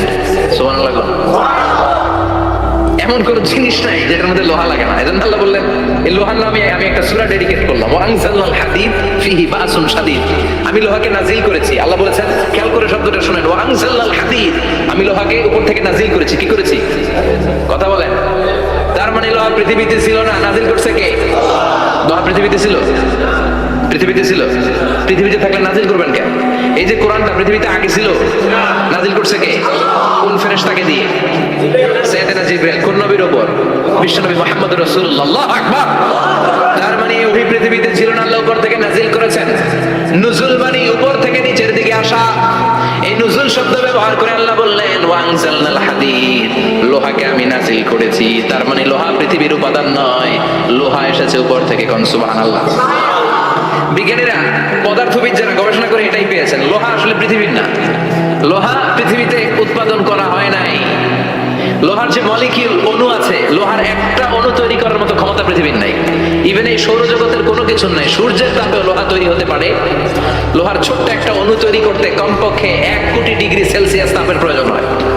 তার মানে এটা পৃথিবীর কোনো উপাদান নয়, এটা আনজালনাল হাদিদ। আল্লাহ বলেন মহাবিস্ফোরণের কারণে গলিত অন্য কোনো তারার ভেতর থেকে লোহার উপাদান আমি পৃথিবীর ভিতরে এনে ঢুকিয়ে দিয়েছি। তার মানে পদার্থের কথা কোরআনে আছে না নাই? সুবহানাল্লাহ কইবেন না? এরপরে বায়োলজির কথা আছে না নাই? বায়োলজিক্যাল অ্যাসপেক্ট অফ মাউন্টেন্স, কেমন করে পাহাড়ি রেঞ্জ তৈরি হলো, আছে না নাই? ওয়াজআলনাল জিবালা আওতাদা, পাহাড়কে আমি পেরেক মেরে দিয়েছি। ওমিয়া কাঠের ভেতরে যখন পেরেক মারেন, পেরেকের বেশিরভাগ অংশ কাঠের ভেতরে ঢুকে যায়, উপরে দেখা যায় সামান্য, ঠিক কিনা? তো লোহা যদি আল্লাহ পেরেক মারেন, উপরে যা দেখা যায় এটা সামান্য, আসল পাহাড় তো মাটির নিচে। সুবহানাল্লাহ কইবেন না? আসল পাহাড় কোথায়? পেরেক যদি কাঠের মধ্যে ঢুকিয়ে দেন, পুরো পেরেকটা কাঠে ঢুকে যায় না, উপরে দেখা যায় কতদূর? সামান্য। পাহাড়ের যা আপনি দেখেন এটা তো পেরেকের মাথা, পুরো পাহাড়টা আল্লাহ জমিনের ভেতরে ঘিরে দিয়েছেন। চিল্লায় পড়েন আল্লাহু আকবার। আবার আল্লাহ বললেন অমিনাল জিবালি জুদাতুম বিদু ওয়া হুমরুম মুখতালিফুন আলওয়ানু, আছে না নাই? ওয়া গারাবি বুসুদ, আল্লাহ বলেন নানা রঙের পাহাড় পর্বত মহাবিশ্বে আমি তৈরি করেছি। কোন পাহাড় হচ্ছে রক্তিম বর্ণের, কোন পাহাড়কে বানিয়েছি আমি কৃষ্ণ বর্ণের, কোন পাহাড়কে বানিয়েছি আমি শুভ্র বর্ণের, কোন পাহাড়ের রং কালো, কোনটা সাদা, কোনটা নীল, আছে না নাই? মহাবিশ্ব যখন তৈরি হয়েছে, পৃথিবীর মধ্যে 7টা টেকটনিক প্লেট তৈরি হয়েছে। 7 tectonic plates create the mountain range on earth. পৃথিবীতে এই পাহাড় তৈরির কারণ হচ্ছে 7টা প্লেট। যেগুলোর 7 টেকটনিক প্লেট বলে, এই প্লেটগুলোর কারণে পৃথিবীতে এই রং বেরঙের পাহাড় তৈরি হয়েছে। কত রঙের যে পাহাড় আছে, আরব বিশ্বে পাথরের পাহাড়, বাংলাদেশে মাটির পাহাড়, ব্রুনাই, সিঙ্গাপুর, ইন্দোনেশিয়াতে যদি যান আরেক ধরনের পাহাড়। চায়নার একটা শহর আছে গানজু সিটি, কিনা এই গানজু সিটিতে একটা পাহাড় আছে রেইনবো মাউন্টেন, ওখানে 7 রঙের পাহাড় পাওয়া যায় এক জায়গায়। সুবহানাল্লাহ বলবেন না? রেইনবো মানে কি? রংধনু। রংধনুর কয় রং? কথা কন। ছোটবেলা আমরা মুখস্থ রাখতাম বেনিয়া সহগলা, বেতে বেগুনি, নিতে নীল, আতে আসমানি, সতে সাদা, অতে হলুদ, কতে কালো, লাতে লাল। সুবহানাল্লাহ নাই? মনে রাখার কি অসাধারণ পদ্ধতি। এই রেইনবো মাউন্টেন, রংধনুর 7 রঙের পাহাড় এক জায়গায় পাওয়া যায়। এখানে সাদা পাহাড়, এখানে সবুজ পাহাড়, এখানে নীল পাহাড়, ওখানে লাল পাহাড়, এখানে কালো পাহাড়। এই চায়নার গানজু সিটিতে আল্লাহ তাআলা 7 রঙের পাহাড় এক জায়গায় রেখেছেন। চিৎকার করে বলেন আল্লাহু আকবার। তার মানে বায়োলজির কথাও কোরআনের ভেতরে আছে না নাই? এরপর আল্লাহ বললেন কেমন করে আকাশ থেকে আমি পানি নাজিল করে, এটাও কোরআনে আছে না নাই? আমরা ছোটবেলা পড়েছি ওয়াটার সাইকেল, হাইড্রোলজিক্যাল সাইকেল, কেমন করে সূর্যের তীব্রতা সাগর থেকে পানিকে জলীয় বাষ্প করে উপসে নেয়, উপরে নিয়ে সেটাকে পুঞ্জীভূত করে দেয়, ঘনীভূত করে দেয়, মেঘ হয়ে যায়, সেখান থেকে ঝিরি ঝিরি ঝিরি ঝিরি বৃষ্টি পড়ে, আছে না নাই? আর ওই বৃষ্টির গান আমরা গাই, এই বৃষ্টি ভেজা রাতে তুমি চলে যেও না।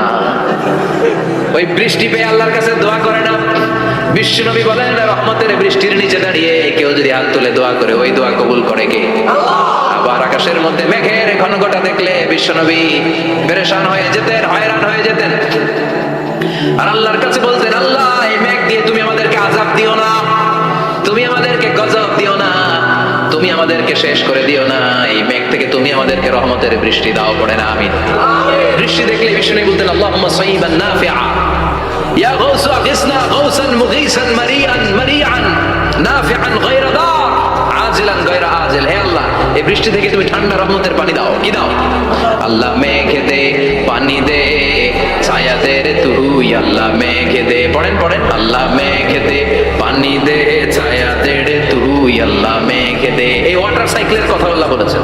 আলাম তারা আন্নাল্লাহ ইউসজি সাহাবান, কাফের নাস্তিক যেগুলো সমাজের আবর্জনা খড়কুটা, ওরা কি দেখে না কেমন করে আমি বাতাসকে জলীয় বাষ্প করে আকাশে তুলি, বায়ুমণ্ডলে নিয়ে যাই, সুম্মা ইউআল্লিফু বাইনাহুম, জলীয় বাষ্পগুলোরে তখন আমি ঘনীভূত করি, সুম্মা ইয়াজআলুহু রুকামান, এরপরে আমি মেঘে পরিণত করি, ফাতারাল ওয়াদকা ইয়াখরুজু মিন খিলালিহি, তারপর মেঘের ভেতর থেকে ঝিরি ঝিরি ঝিরি ঝিরি বৃষ্টি নাজিল করে কে? আবার আল্লাহ বললেন পানি থেকে আমি পৃথিবীর সব প্রাণগুলোরে বানালাম, ওয়াজআলনা মিনাল মাই কুল্লা শাইইন হাইয়া ফালা ইয়াকিলুন, পানির ভেতর থেকে সব প্রাণের উৎপত্তি পৃথিবীর মধ্যে ঘটিয়ে দিয়েছে কে? বিজ্ঞানীরা স্বীকার করেছে পৃথিবীতে যত প্রাণ পাওয়া যায়, যত প্রাণের ব্লুপ্রিন্ট পাওয়া যায়, সব এসেছে পানি থেকে। চিৎকার করে বলেন কোত্থেকে? পানি নাই তো প্রাণ নাই, পানিও আছে প্রাণও আছে। সুবহানাল্লাহ। বিজ্ঞানীদের ধারণা, তারা ধারণা করে বলেছে পৃথিবীর প্রথম প্রাণের নাম হচ্ছে অ্যামিবা। কি নাম?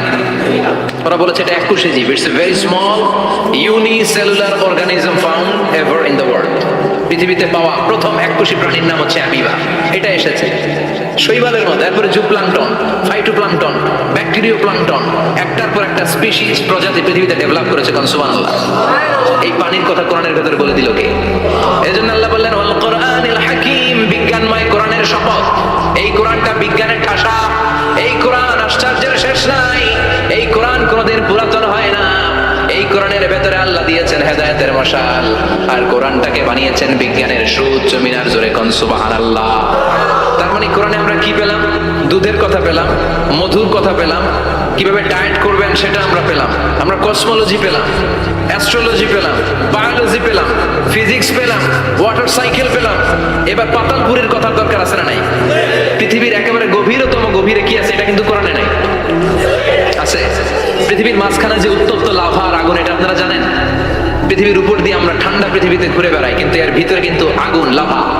আল্লাহ কোরআনের মধ্যে ফুটন্ত টকবগে সাগরের কসম খেয়েছেন। আল্লাহ বলেছেন ওয়াল বাহরিল মাসজুর,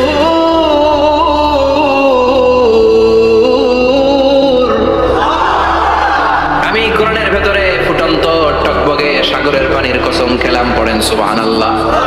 সাগরের পানির ফুটন্ত টকবকে সাগরের পানির কসম, সাগরের পানি আবার ফুটন্ত হয় কি করে? পানি কি হয়? ঠান্ডা। পানি কি? কথা বলেন। আল্লাহ পৃথিবীর ভেতরকার কথা চিন্তা করে বলেছেন ওয়াল বাহরিল মাসজুর। ইউনাইটেড স্টেটস অফ আমেরিকার নেভাল একাডেমির সায়েন্টিস্টরা এই আয়াতের উপর রিসার্চ করেছে যে সাগরের ভেতরে আবার এই ঠান্ডা পানির ভেতরে আবার উত্তপ্ত আগুনের লাভা আসলো থেকে। রিসার্চ করার জন্য তারা সাগরের ভেতরে পাইপ ঢুকিয়েছে। পাইপ ঢুকাতে ঢুকাতে অনেকগুলো লেয়ার তারা পার করেছে। রূপান্তর শিলার স্তর, পাললিক শিলার স্তর, আগ্নেয়গিরির শিলার স্তর, মার্বেল পাথরের অনেকগুলো শিলার স্তর পেরিয়ে যাওয়ার পরে তারা পাইপ ঢুকানোর পরে দেখতে পেয়েছে পাইপগুলো গলে যায়। পাইপগুলো কি হয়? তার মানে ভিতরে কি আছে? গত কয়েক মাস আগে জাপানে কিছু জিওলজিস্ট, ভূতত্ত্ববিদ, তারা গবেষণা করে পৃথিবীর এক মাথা থেকে আরেক মাথায় যেতে যাচ্ছে, মানে প্রতিবাদ স্থান। বাংলাদেশের এখান থেকে ছিদ্র করলে আপনি দক্ষিণ আমেরিকার চিলির সান্টিয়াগোতে যেয়ে উঠবেন। কথা বুঝতে পেরেছেন? তার মানে বাংলাদেশের প্রতিবাদ স্থান হচ্ছে দক্ষিণ সাউথ আমেরিকার চিলির সান্টিয়াগো। আবার ইন্ডিয়া থেকে ছিদ্র করতে করতে পৃথিবীর আরেক মাথা দিয়ে উঠবেন। সুবহানাল্লাহ বলেন।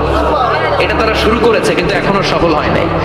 ইউএস এর নেভাল একাডেমির সায়েন্টিস্টরা পাইপ ঢুকাতে ঢুকাতে দেখে একটা পর্যায়ে শেষে পাইপ আর ঢুকানো যায় না। পাইপগুলো পৃথিবীর ভেতরে যেতে যেতে গলে গলে পানি হয়ে যায়। সুবহানাল্লাহ বলবেন না? এই রিসার্চ প্রজেক্টের যিনি চিফ, উনি বললেন bring the waterproof pipe from America. America থেকে ওয়াটারপ্রুফ পাইপ নিয়ে আস।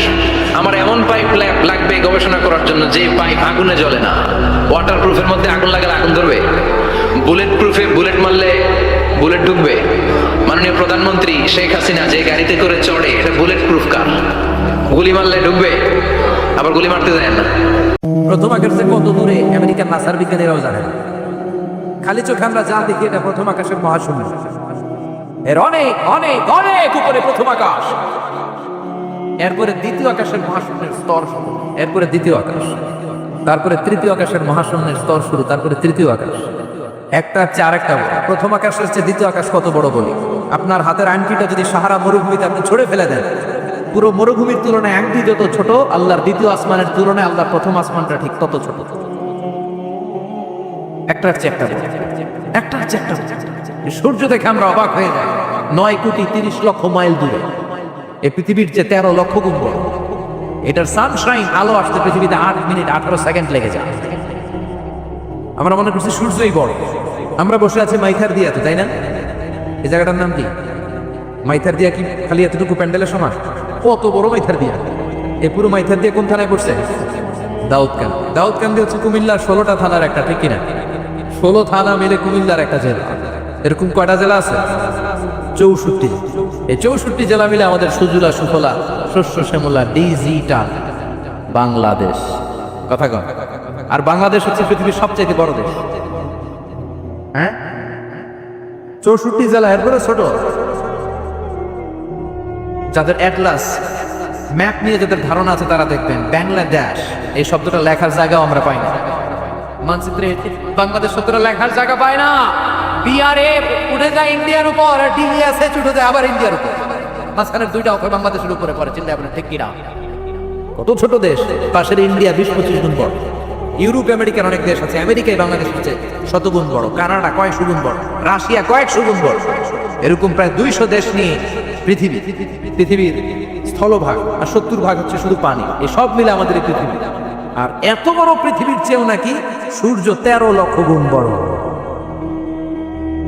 তার মানে সূর্যই বড় না, সূর্যের চেয়ে অনেক বড় তারা আছে।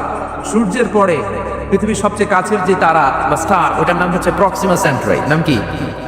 প্রক্সিমা সেন্ট্রাই। এরপরে আলফা সেন্ট্রাই এ, আলফা সেন্ট্রাই বি, এটা ক্যারিনা, বেটেলজিউস, এরকম একটার পর একটা তারা।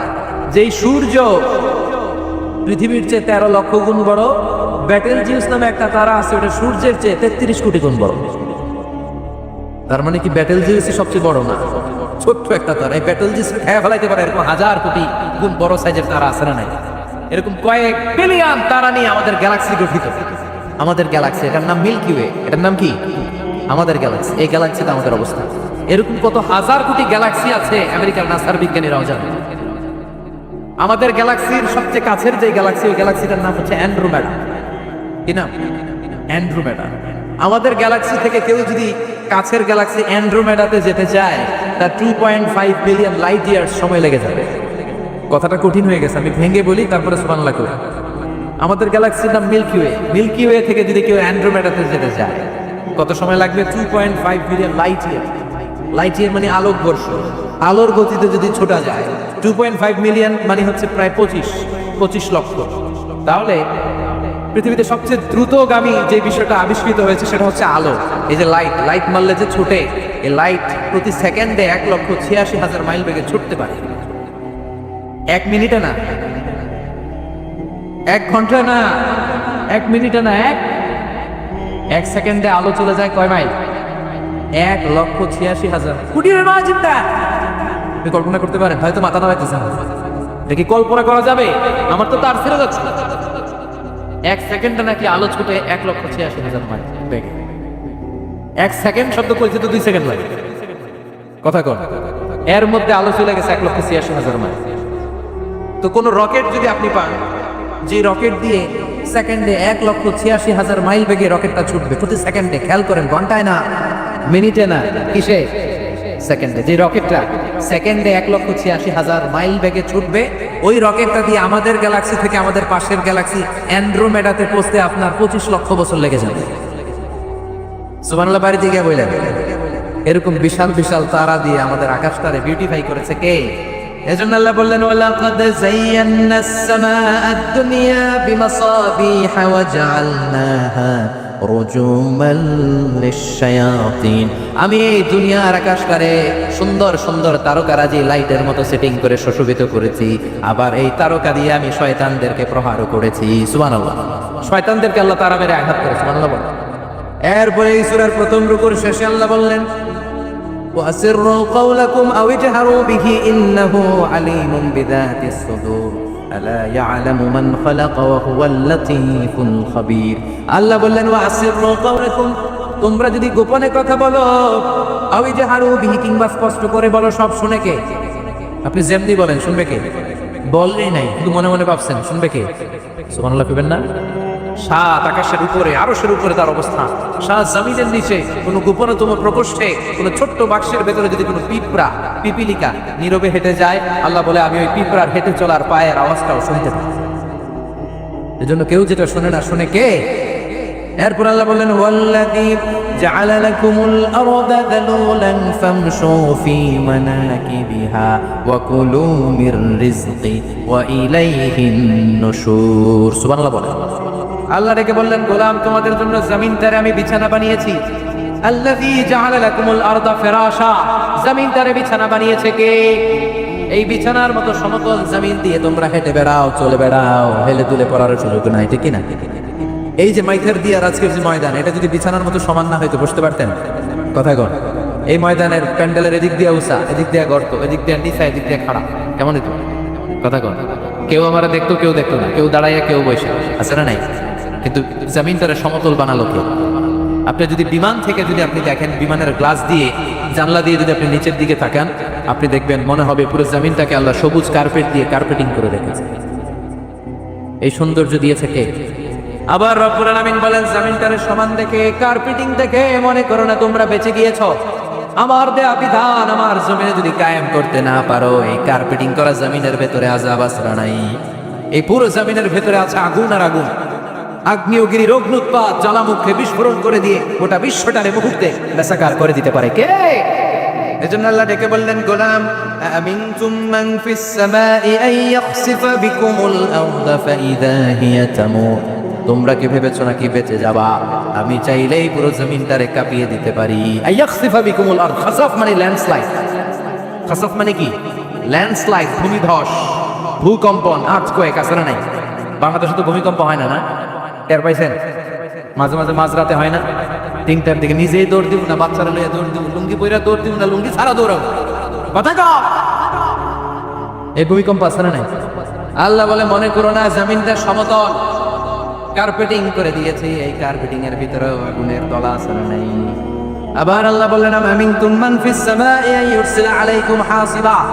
নিচে যেমনি কার্পেটিং করা জমিনের ভেতরে অগ্নুৎপাত রেখে দিয়েছি, মাথার উপর থেকে আযাব দেওয়ার সুযোগ আছে না নাই? চাইলে আল্লাহ অগ্নি বৃষ্টি দিতে পারে, আগুন বৃষ্টি দিতে পারে, ঠান্ডার বজ্রপাত দিতে পারে। আপনারা লূত আলাইহিস সালামের কওমের নাম শুনেছেন? তারা হোমোসেক্সুয়ালিটি, সমকামিতা করত। ফলে আল্লাহ তাআলা বিশাল এক চিৎকার মেরে সাইয়েদনা জিবরাইলের মাধ্যমে পুরো জমিনটা শেষ করে দিলেন।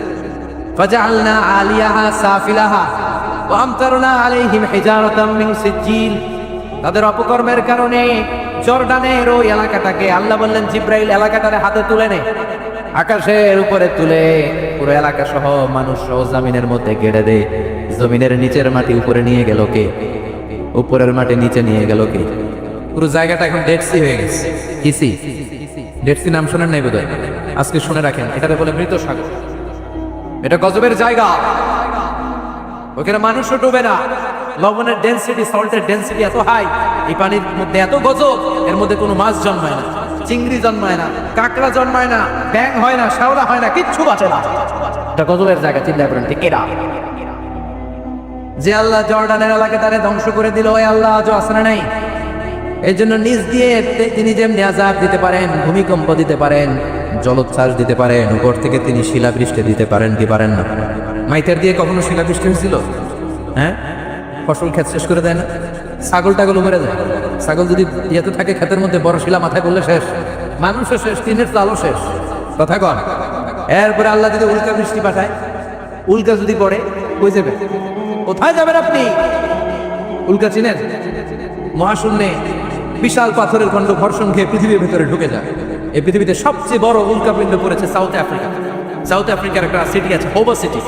এই হোবা শহরে 60 মেট্রিক টন ওজনের একটা উল্কা পড়েছিল, যেখানে পড়েছে পুরো জায়গাটা বিশাল খাদ হয়ে গিয়েছে। এরকম একটা উল্কা যদি এখানে পড়ে আজকে, বাঁচার উপায় আছে? যে বিল্ডিং এ আমরা থাকি, রাত্রেবেলায় ঘুমাই আর দুম্বা চলে দুম দেখি রাতে, ওই বিল্ডিং এ যদি একটা পড়ে, কথা কর, ডান্স ক্লাব গুলার উপর যদি পড়ে, পতিতালয় যেগুলো আছে ওগুলা যদি পড়ে, যেই হোটেল গুলার মধ্যে আকাম কুকাম হয় ওইটার উপর যদি পড়ে, নাকি আল্লাহর এখন দেওয়ার ক্ষমতা নাই? কথা কন। তার মানে বেঁচে গেছো, পার পেয়ে গেছো মনে করো না, নিচ দিয়েও আযাব আছে, উপর দিয়েও আযাব আছে। চিল্লায় বলেন ঠিক কিনা? এজন্য ভয় পেতে হবে একজন সত্তাকে, তিনি কে? সব ক্ষমতার মালিক কে? এরপর আল্লাহ বললেন আওয়ালাম ইয়ারাউ ইলা আত-তায়রি ফাওকাহুম সাফাতিন ওয়া ইয়াকবিদনা মা ইউমসিকুহুন্না ইল্লা রাহমান ইন্নাহু বিকুল্লি শাইইন বাসীর। সুবহানাল্লাহ বলেন। আল্লাহ বলেন তোরা নাস্তিক হস কেমন করে? মানুষ নাস্তিক হয় কেমন করে? মানুষ কি মুক্ত বিহঙ্গের দিকে নজর করে তাকায় না? আকাশে মুক্ত বিহঙ্গ নাই? বিহঙ্গ বুঝছেন তো? পাখি। পাখির কথা কোরআনে বললো কে? সুবহানাল্লাহ কইবেন না? ওয়া আরসালা আলাইহিম তায়রান আবাবিল।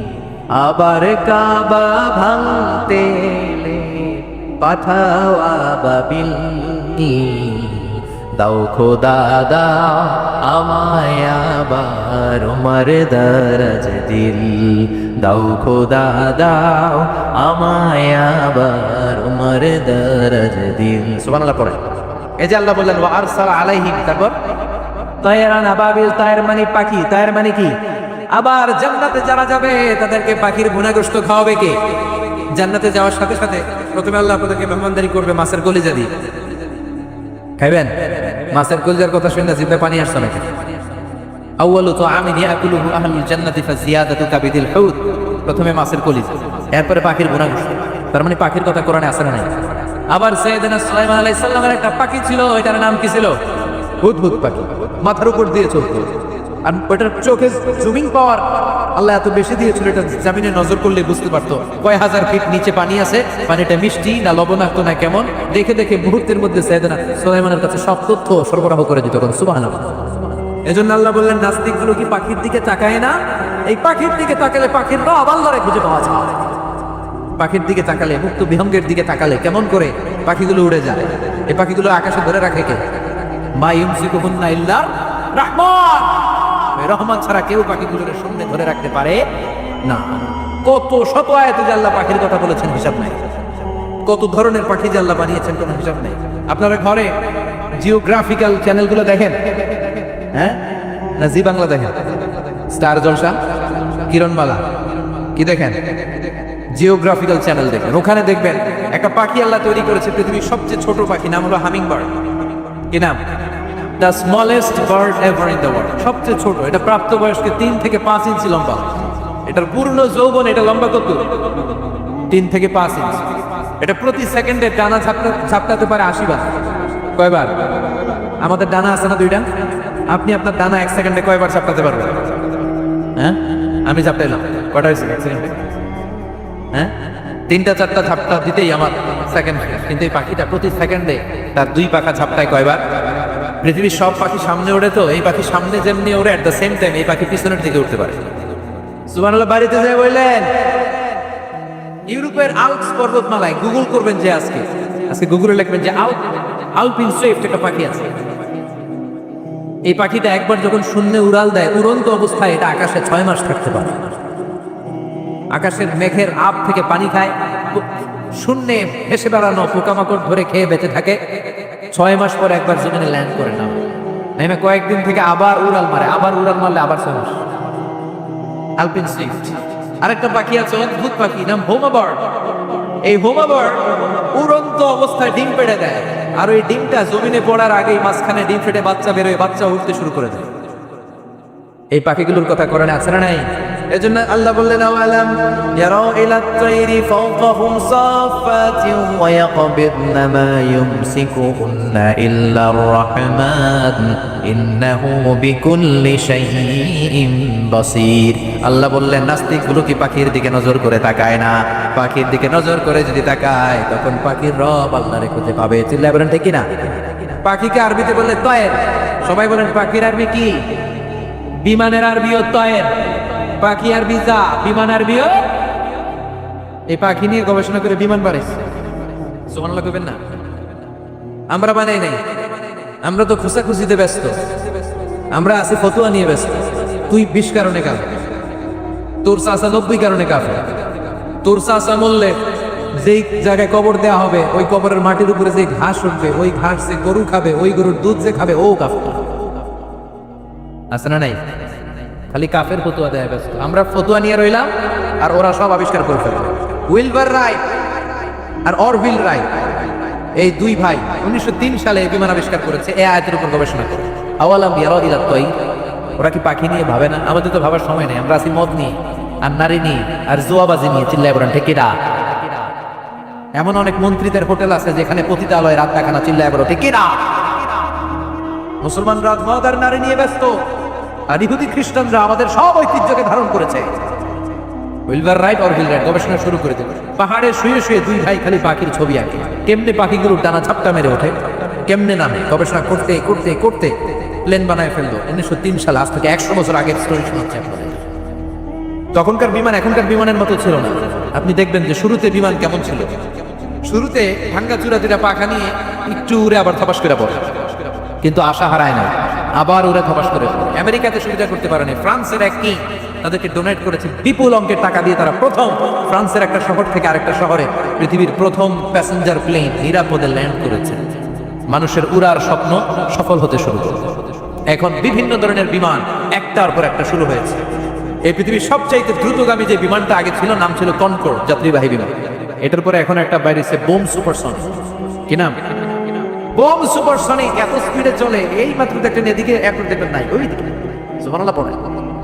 কি বিশাল বিশাল ডাবল ডেকার গুলো নিয়ে শূন্য উড়াল দেয়। A3 এয়ার বোয়িং A380 বর্তমান পৃথিবীতে সবচেয়ে বড় প্যাসেঞ্জার বিমান। কার্গো বিমান তো এগুলোর 7-8 ডবল বড় হয়। I'm talking about the passenger plane A380। 525 জন যাত্রী নিয়ে এটা শূন্য উড়াল দেয়। 525 জন যাত্রী, কেবিন ক্রু, পাইলট, বিমানের ওজন, খাবার দাবারের ওজন, ফুয়েলের ওজন, 525 জনের লাগেজ ট্যাগেজের ওজন, এই সব নিয়ে শূন্য উড়াল দেয়। সুবহানাল্লাহ কইবেন না? এই বিমান আবিষ্কারের আগ পর্যন্ত গোটা বিশ্বব্যাপী সব দেশে দেশে ছিল সেনাবাহিনী আর নৌবাহিনী। বিমান আবিষ্কার হওয়ার সাথে সাথেই শুরু হয়ে গেল বিমান বাহিনী, এয়ারফোর্স, মিলিটারি। এখন বোম সুপারসনিক বানায়, এখন ড্রোন হামলা করে, এখন মিসাইল হামলা করে, এখন স্যাটেলাইট পাঠায়। আমরাও বানাইছি। কি নাম? Bangabandhu satellite. We launching the Bangabandhu satellite channel last year. আমরা বঙ্গবন্ধু স্যাটেলাইটও পাঠাইছি। সবকিছু পাখির উপর গবেষণা করে হয়েছে। চিৎকার করে বলেন ঠিক কি না? এজন্য আল্লাহ ডেকে বললেন গোলাম ওরা কি পাখির দিকে তাকায় না? পাখির দিকে যদি নজর করে একবার তাকাতো, নাস্তিক আর নাস্তিক থাকতে পারতো না। এজন্য নাস্তিকদের জন্য এই সূরার ভিতরে ডোজ আছে, আই ওপেনার আছে। সর্বশেষ আল্লাহ একটা প্রশ্ন দিয়ে এই সূরাটা শেষ করলেন। প্রশ্নটা শুনবেন? শুনবেন সবাই। আল্লাহ বললেন কুল আরাআইতুম ইন আসবাহা মাউকুম গাওরান ফামান ইয়াতিকুম বিমাইন মাইন। বলো দেখি সবে শুকাইয়া যদি যায় এই পৃথিবীর পানি, তাহলে হেথায় কটনির ধারা কে দিবে সবারে আনি? কে দিবেন? একদিন সকালবেলা ঘুম থেকে উঠছেন, টয়লেটে যাবেন, মুখ ধুবেন, স্কুলে যাবেন, অফিসে যাবেন, কাজে যাবেন, যাই দেখেন টিউবওয়েল চাপতেছেন, পানি নেই। ট্যাপ ছাড়লেন, পানি নাই। চোখের মধ্যে ময়লা, নাকে ময়লা। টয়লেটে যাবেন, পানি নাই। পুকুরে নেবা, দেখেন পানি নাই। বিশাল বিশাল মেশিন বসিয়ে মাটির নিচ থেকে ভূগর্ভস্থ পানি ওঠানোর চেষ্টা করলেন, একটা পানি নাই। এক ফোঁটা পানি গোটা বিশ্বে কোথাও নাই। কে দিব পানি আন্দারে? পানি সম্পদ মন্ত্রী দিব, ডোনাল্ড ট্রাম্প দিব, শেখ হাসিনা দিবে? কেউ দিতে পারবে? এক ফোঁটা পানি বানানোর ক্ষমতা আমাদের না, ঠিক কিনা? পানির বৈজ্ঞানিক নাম হচ্ছে H2O। কি নাম? এই দেশে H2 নিয়ে কত কথা আছে না নাই? হাইড্রোজেনের দুইটা মলিকিউল, অক্সিজেনের একটা মলিকিউল। এই দুইটা গ্যাস, হাইড্রোজেন আর অক্সিজেন, দুই গ্যাস একসাথে মিলাইলে কি হয়? কথা বলেন। মিঠা নদীর পানি। সুবহানাল্লাহ পড়েন। আল্লাহ বললেন ঘুম থেকে উঠে যদি দেখো পৃথিবীর সব পানিগুলো একেবারে পৃথিবীর নিচে চলে গেছে, কোন মাধ্যম দিয়ে এক ফোঁটা পানির জোগাড় আর বন্দোবস্ত করা যায় না, কে তোদেরকে পানি এনে দিবে? কথা কন। আল্লাহ ছাড়া এক ফোঁটা পানি এনে দেওয়ার মতো ক্ষমতা কারো আছে নাকি? আবার পানি থেকে পৃথিবীর সব কিছুরে বানালো কে? ওয়াজআলনা মিনাল মাই কুল্লা শাইইন হাই আফালা ইউমিনুন। আল্লাহ বললেন পানি থেকে গোটা বিশ্বের সব আমি বানালাম। সব জীবিত জিনিস তৈরি হয়েছে পানি থেকে। এটা কোরআনের কথা, কার কথা? আর ১৫০০ বছর পর বিজ্ঞানীরা এখন বলছে পানি থেকেই সব প্রাণ এসেছে। সুবহানাল্লাহ পড়ে। বিজ্ঞানীদের রিসার্চে এসেছে পৃথিবীর সর্বপ্রথম যে প্রাণীটার উৎপত্তি, এটার নাম নাকি অ্যামিবা। কি নাম? It's a very small unicellular organism in the world. এককোষী শৈবাল অ্যামিবা এসেছে পানি থেকে, ওদের কথা। তারপরে এসেছে জুপ্লাঙ্কটন, ফাইটোপ্লাঙ্কটন, ব্যাকটেরিয়া প্লাঙ্কটন, একটার পর একটা ডেভেলপ করেছে, সব এসেছে পানি থেকে। পানি নাই তো কিচ্ছু নাই। পানি হচ্ছে প্রাণের ব্লুপ্রিন্ট, চিল্লায় বলেন ঠিক কিনা? পানির মধ্যে সব প্রাণের অস্তিত্ব রেখে দিয়েছে কে? আবার ফলের মধ্যে আল্লাহ পানি দিয়ে বললেন আন্না সাবাবনাল মাআ সাব্বা। যেখানে যতটুকু পানির দরকার, রসের দরকার, সব রস দিল কে? ক্ষীরার ভিতরে পানি আছে না নাই? কলার ভিতরে, আপেলের ভিতরে, তরমুজ তো পুরাই পানি। কথা কন। ডাবের ভিতরে কে দিল? নাকি আমনে বানাইছেন? কেউ বানাতে পারে? এই পানিগুলো দিল কে? আবার আল্লাহ বললেন মারাজাল বাহরাইনি ইয়ালতাকিয়ানি বাইনাহুমা বারযাখুন লা ইয়াবগিয়ান ফাবিআইয়ি আলাই রাব্বিকুমা তুকাযযিবান।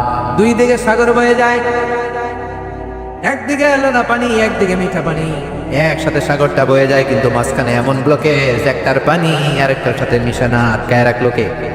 দেখছেন আপনারা কোথাও এটা? কই দেখছিলেন? গোয়ালন্দ,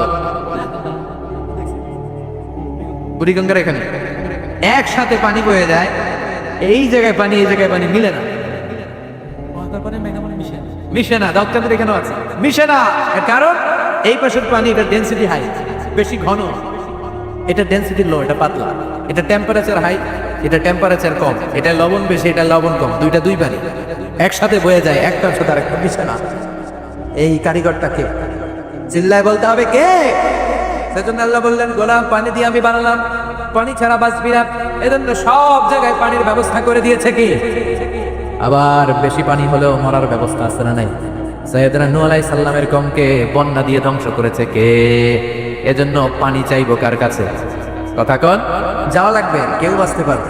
দাদা চলে গেল, বাবা চলে গেল, মামা চলে গেল, আমারও যাওয়া লাগবে। সেলিব্রিটি চাই, আরো সম্পদের পাহাড় চাই। ব্যস্ত, আমরা মহা ব্যস্ত। এত ব্যস্ততা কিসের? স্টপ, থামেন, অনেক হয়েছে। আমরা বসেন, একটু ভাবেন। দাদা চলে গেল, বাবা চলে গেল, মামা চলে গেল, আমাকেও চলে যেতে হবে। মাঝে মাঝে কবরস্থানে যাবেন, যে একটু দেখবেন এই কবরস্থানে শিশুরা শুয়ে আছে, কিশোররা শুয়ে আছে, আপনার মতো তাগড়া যুবকরা শুয়ে আছে, ওদেরও রক্ত গরম ছিল আপনার মতো। আজরা নাই, সব শেষ, আপনাকেও যেতে হবে। এই কবরে আমাদেরকে যেতে হবেই, কবরের প্রশ্নের উত্তর দিতে হবে। চিল্লায় বলেন ঠিক কিনা? কবরে প্রথম প্রশ্ন করা হবে, মার রব্বুক, তোমার রবের নাম কি? আমাদের রবকে।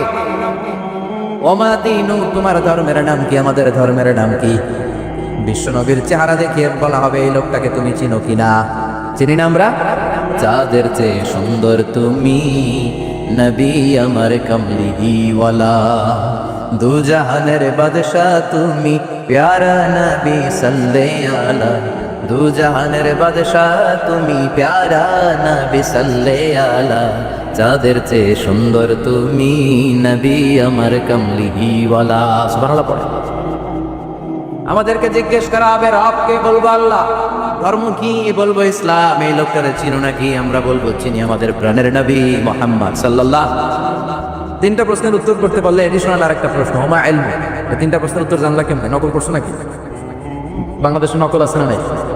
কোথায় নকল করে? হ্যাঁ, কিছু লিজেন্ড আছে দেখি, একেবারে জামার ভিতরে নকল, টুপির ভিতরে নকল, স্কেলের ভিতরে নকল, মৌজার ভিতরে নকল, আছে না নাই? কথা বলেন। ফেরেশতারা বলবে, তুমি তিনটা প্রশ্নের উত্তর করলে কি করে?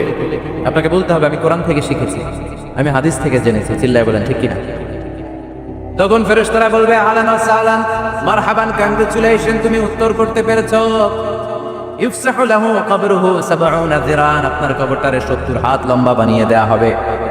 ইফতাহু লাহু বাবুন ইলাল জান্নাহ, জান্নাতের দিকে দরজা করে দেয়া হবে। ইলবাসু মিন লিবাসিল জান্নাহ, জান্নাতের পোশাক পরিয়ে দেয়া হবে। আর বলা হবে, নাম কানাউমিল আরুস, বাসর রাতে কনেকে নিয়ে বর যেমনি শান্তির ঘুম, আরামের ঘুম দেয়, তুমিও ঘুম দাও, ঘুমাও। You should get some sleep now, you are very tired man, ঘুমাও, অনেক হয়েছে, ঘুমাও। তোমার এই ঘুম কেউ ভাঙাবে না, ইসরাফিলের সিংহার ফুৎকার ছাড়া। আল্লাহ লম্বা ঘুম যেন দিতে পারি, তৌফিক দাও। আর যারা ইসলাম বিরোধী, কোরআন বিরোধী, বিশ্বনবী বিরোধী, তাদেরকেও প্রশ্ন করা হবে, তোর রবকে? মার রব্বুক, সে বলবে, লা আদরি, আমি কিছু জানি না, আমি মাফ চাই, দোয়াও চাই। কথা কও, জানি না, আমি কিছুই মনে করতে পারছি না, আমি কিছু জানি না, আমার ধর্ম নাই, কর্ম নাই, আমার ধর্ম যার যার উৎসব সবার,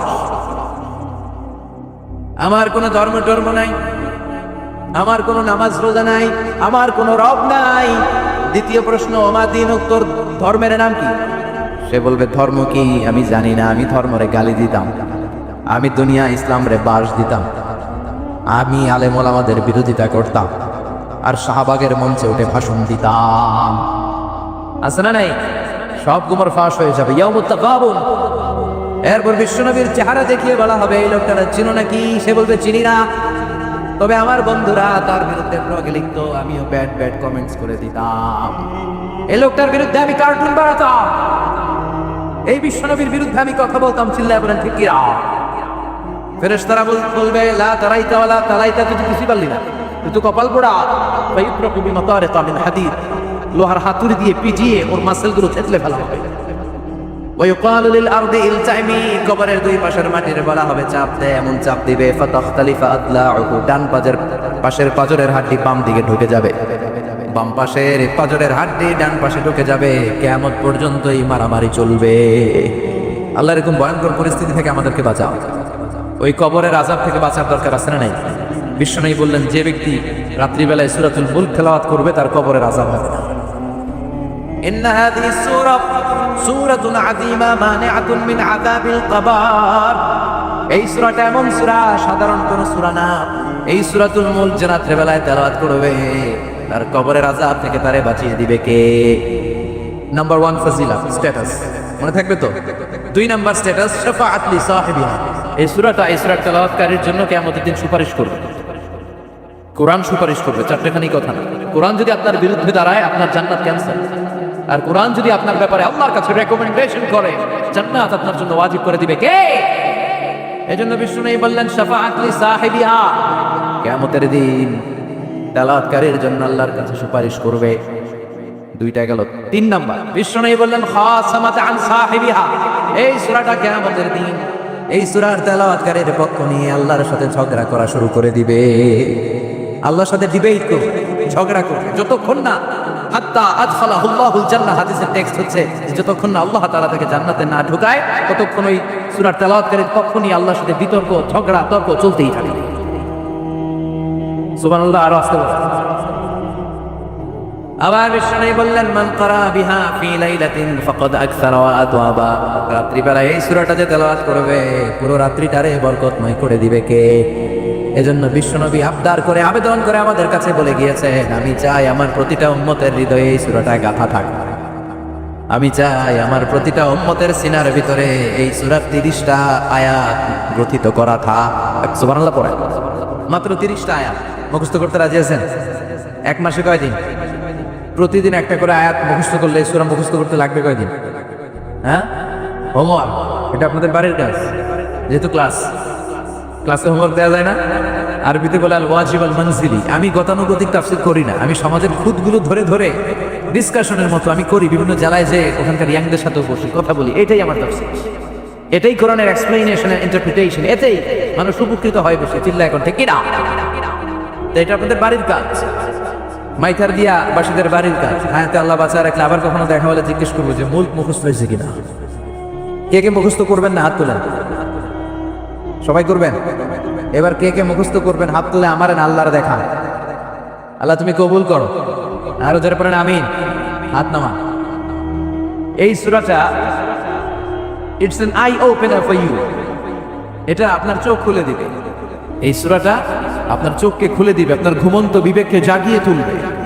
স্রষ্টার ব্যাপারে আপনার যদি কোনো সাসপিশন থাকে, সন্দেহ থাকে, এই সন্দেহের পাহাড়কে ভেঙে এই সূরা চুরমার করে দিবে। চিল্লায় বলেন সুবহানাল্লাহ। আল্লাহ রেখে বলে গোলাম, কিছু কিছু নাস্তিক আছে আমারে খুঁজে পায় না। এরকম কপাল পোড়া নাদান নাস্তিক বাংলার জমিনেও আছে না নেই? এরা বলে আনসিন ইজ নাথিং, যেটা দেখা যায় না ওইটা মানি না। বলে না, do you see the air in the atmosphere? বাতাসে, বায়ুমণ্ডলে যে বাতাস ঘুরে বেড়ায়, এটাকে তুমি দেখো তো মানো কেন? Why do you believe on that? Why do you believe on air? বাতাস বিশ্বাস করো কেন? কপাল পোড়া নাস্তিকরা বাতাস মানে না। কথা কো, do you see the bad headache someone feel in his head and his shouting? মাথার ব্যথায়, মাইগ্রেনের পেইনে যখন কেউ চিৎকার করে তার মাথার ব্যথা দেখা যায়। আমার এখন প্রচন্ড মাথা ব্যথা যদি হয়, আপনারা দেখতে পাচ্ছেন তো। নাস্তিকরা কি মাইগ্রেনের পেইন বিশ্বাস করে না? মাথা ব্যথা বিশ্বাস করে কি করে না? বাতাস বিশ্বাস করে কি করে না? কয় আনসিন ইজ নাথিং, যেটা দেখি না ওটা বিশ্বাস করি না। কপাল পোড়া। আল্লাহ ডেকে বলে গোলাম আমার সৃষ্টির দিকে তাকা, আকাশের দিকে তাকা, বাতাসের দিকে তাকা, সাগরের দিকে তাকা। সাগরের মধ্যে আমি আল্লাহ আছি না নাই?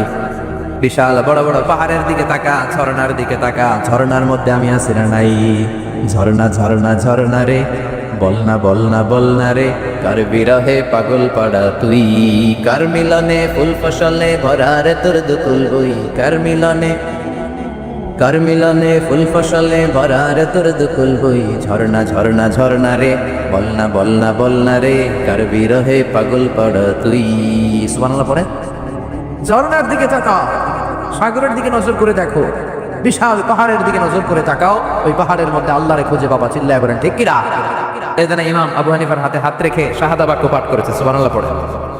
ঝিনুকের ভেতর লুকিয়ে থাকে যেমন মতি, ঝিনুকের ভেতর লুকিয়ে থাকে যেমন মতি, কালমা শাহাদাতে আছে আল্লাহর জ্যোতি, কালমা শাহাদাতে আছে আল্লাহর জ্যোতি। সুবহানাল্লাহ পড়ে। এই জ্যোতি যার হৃদয়ে একবার কাজ করে তার জন্য জান্নাতকে খুলে দেয় কে? এজন্য এই সূরা পড়লে নাস্তিকরা নাস্তিক থাকবে না। নাস্তিকদের জন্য এখানে আল্লাহ মেডিসিন দিয়েছেন, কিছু ডোজ দিয়েছেন। আলহামদুলিল্লাহ পড়ে। এই সূরা থেকে আমরা কিছু সময় কথা শুনতে রাজি আছেন তো? সূরার নাম চিল্লায় বলেন কি নাম? মুল্ক। মুল্ক মানে কি? মুল্ক মানে রাজত্ব, মুল্ক মানে ক্ষমতা, মুল্ক মানে পাওয়ার, মুল্ক মানে কিংডম, মুল্ক মানে সভরেইনটি। সুবহানাল্লাহ পড়ে। রব্বুল আলামিন বলেন তাবারাকাল্লাযী বিয়াদিহিল মুলকু ওয়া হুয়া আলা কুল্লি শাইইন কাদির। সুবহান সেই সত্তা যার হাতে ক্ষমতা আর তিনি সব বিষয়ে ক্ষমতাশীল। সুবহানাল্লাহ। তাবারাকাল্লাযী বিয়াদিহিল মুলক, মহামহিম সে সত্তা, সুবহান সে সত্তা, বিয়াদিহিল মুলকু যার হাতে ক্ষমতা। ক্ষমতা কার হাতে? চিৎকার করে বলতে হবে কার হাতে? নাকি আমাদের হাতে? না সরকারের হাতে, পুলিশের হাতে, র্যাবের হাতে, মাশরাফির হাতে, হিরো আলমের হাতে? ক্ষমতা কার হাতে? ক্ষমতা শুধুমাত্র একজনের হাতে। চিল্লায় বলেন তিনি কে? আল্লাহর হাতে ক্ষমতা, আর তিনি হচ্ছেন সকল ক্ষমতার উৎস, সেন্টার অফ দ্য অল পাওয়ার। সব ক্ষমতার উৎস কে? নাকি জনগণ? আমরা কিন্তু এটাই শিখি, এদেশে আমাদেরকে রাষ্ট্রীয়ভাবে শেখানো হয়, এটা রাষ্ট্রীয় কুফরি। সকল ক্ষমতার উৎস জনগণ নয়, সকল ক্ষমতার উৎসকে উনি ক্ষমতার উৎস, তিনি ক্ষমতাশীল, মহা ক্ষমতাধর, তার ক্ষমতার সাথে কারো তুলনা হয় না। আমাদের কি ক্ষমতা আছে? কথা বলেন। বল্লা পোকার কামড় খেয়েছে, হ্যাঁ, মৌমাছি কামড়াইছে, মৌমাছি কামড়াইলে সিলাসিলি শুরু করে, তো কি ক্ষমতা আছে আপনার? বল্লা কামড় মেয়েরা দেয়, ধরে ধরেছে পাক মইতেও পারে। কুত্তায় কামড়াইলে আমরা কুত্তারে কামড়াইতেও পারি না। কথা বলেন। আমরা নাকি ক্ষমতার মালিক। পিছন থেকে কেউ যদি বলে হুজুর সাপ, মজা করে বলছি এতইভাবে, আসলে যদি ফাট করে আসতো শব্দ, স্লোগান দেওয়ার বেলায় লিল্লাহে তাকবীর, আল্লাহু আকবার, আমার ভাই তোমার ভাই, কাপায় ফেলামো নামায় ফেলামো। কথা বলেন। আর যদি পেছন থেকে কেউ আওয়াজ করে বলে সাপ, দৌড়, আপনারা কি দৌড় দিবেন? আমরা এদিক দিয়ে দৌড় দিব। কথা কর।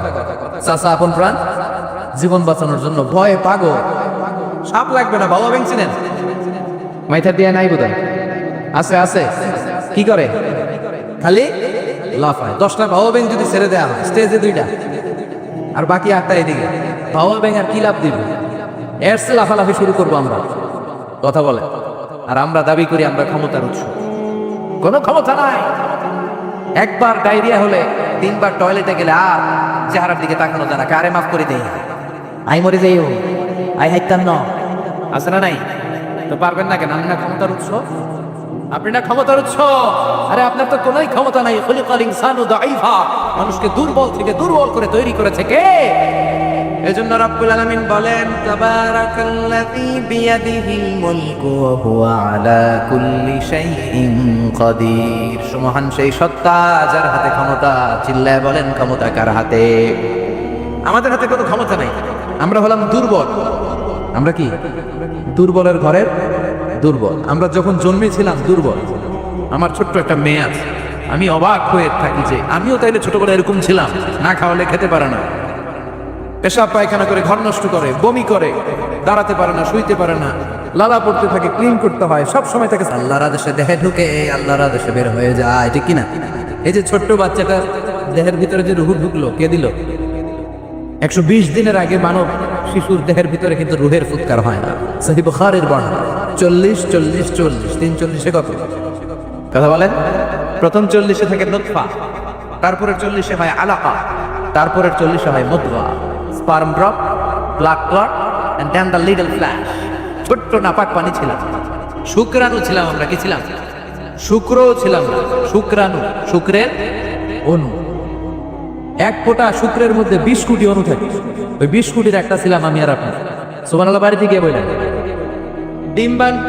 ডিম্ব আমরা ছিলাম না, আমরা ছিলাম ডিম্বাণু। ডিম্বের এই ডিম্বাণু আর শুক্রাণু দুইটা মিলে আল্লাহ আমাদেরকে বানায় ফেললেন জাইগট।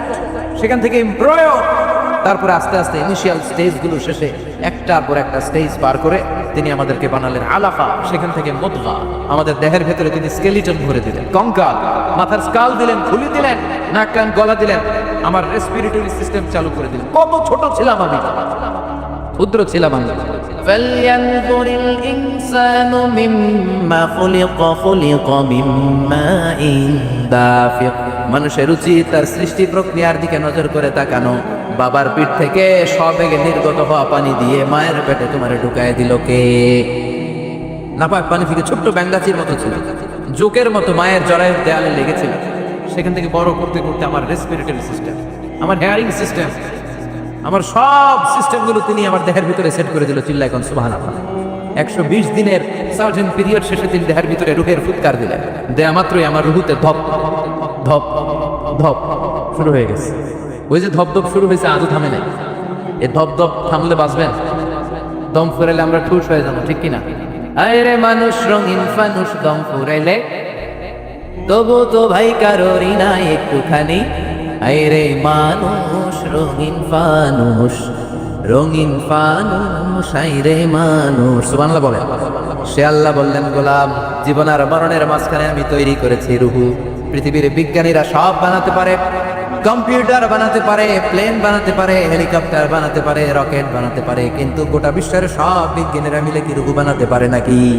কথা বলেন। গত বছর সোফিয়া নামে একটা রোবট আসছিল না? কথা কন। ওটা মাথা উঁচু করে নিচু করে কথা বলতে চায়, মানুষের মতো হতে চায়। আসলে কি মানুষ? ওটার মধ্যে কি রুহু আছে? রুহু বানাইতে পারবে কেউ? এই রুহু নিয়ে যে কত গবেষণা, মুমূর্ষ রোগীদের উপর গবেষণা চালিয়েছে অনেক। বুলেট প্রুফ গ্লাসের ভিতরে মুমূর্ষ রোগীকে রেখে রেখে তারা চেক করতে চেয়েছে আমেরিকান বিজ্ঞানীরা যে রুহু কোন দিক দিয়ে বেরোয়।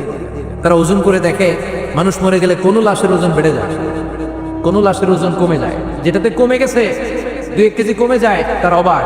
কি আগে ছিল 80 কেজি, এখন হচ্ছে 78 কেজি, তার মানে 2 কেজি না, এটাই রুহু। এটাই কি? এটা হচ্ছে গবেষণার ভাব। অনেকগুলো মডিউল তারা আনে, অনেক মুমূর্ষ রোগীকে গ্লাস ফিটিং করা, ইন্টেনসিভ কেয়ারে রেখে তারা অবজার্ভ করে, আর অক্সিজেন মাস্ক খুলে দিয়ে তারা দেখে যে লোকটা ছটফট করে কিভাবে মরে। মরার আগে ওজন মাপ ছিল 80 কেজি, মরে গেছে পরে আবার ওজন দিয়ে দেখে 78 কেজি। কমছে কয় কেজি?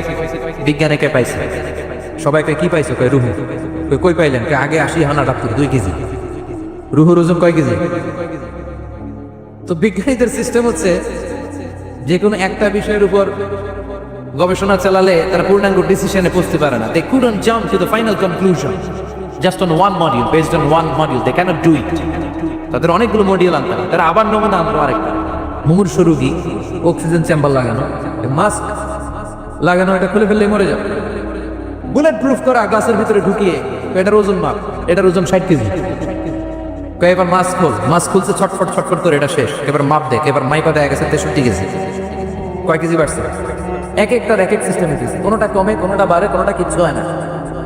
সবাই কয় তাইলে আপনি রুহু পাইলেন কই? আগেরটা কম ছিল, মনে করছিলেন 2 কেজি কমছে, ওইটাই রুহু, এখন 3 কেজি বাইরে গেছে, মিলাইবেন কি দিয়া? কথা কন। আল্লাহ রেখে বলে গোলাম, কিয়ামত পর্যন্ত একটার পর একটা মুমূর্ষ রোগীকে বুলেট প্রুফ গ্লাসের ভেতরে ঢুকাতে পারবি, গবেষণা করতে পারবি, মাগার রুহু খুঁজে পাবি না। চিল্লায় বলেন ঠিক না? কারণ এই রুহুর মালিক কে? সে আল্লাহ বললেন, আল্লাযী খালাকাল মাউতা ওয়াল হায়াতা লিয়াবলুয়াকুম আইয়ুকুম আহসানু আমালা। জীবন আর মৃত্যু বানালাম তোমাদেরকে পরীক্ষা করার জন্য। পরীক্ষা আছে না নাই?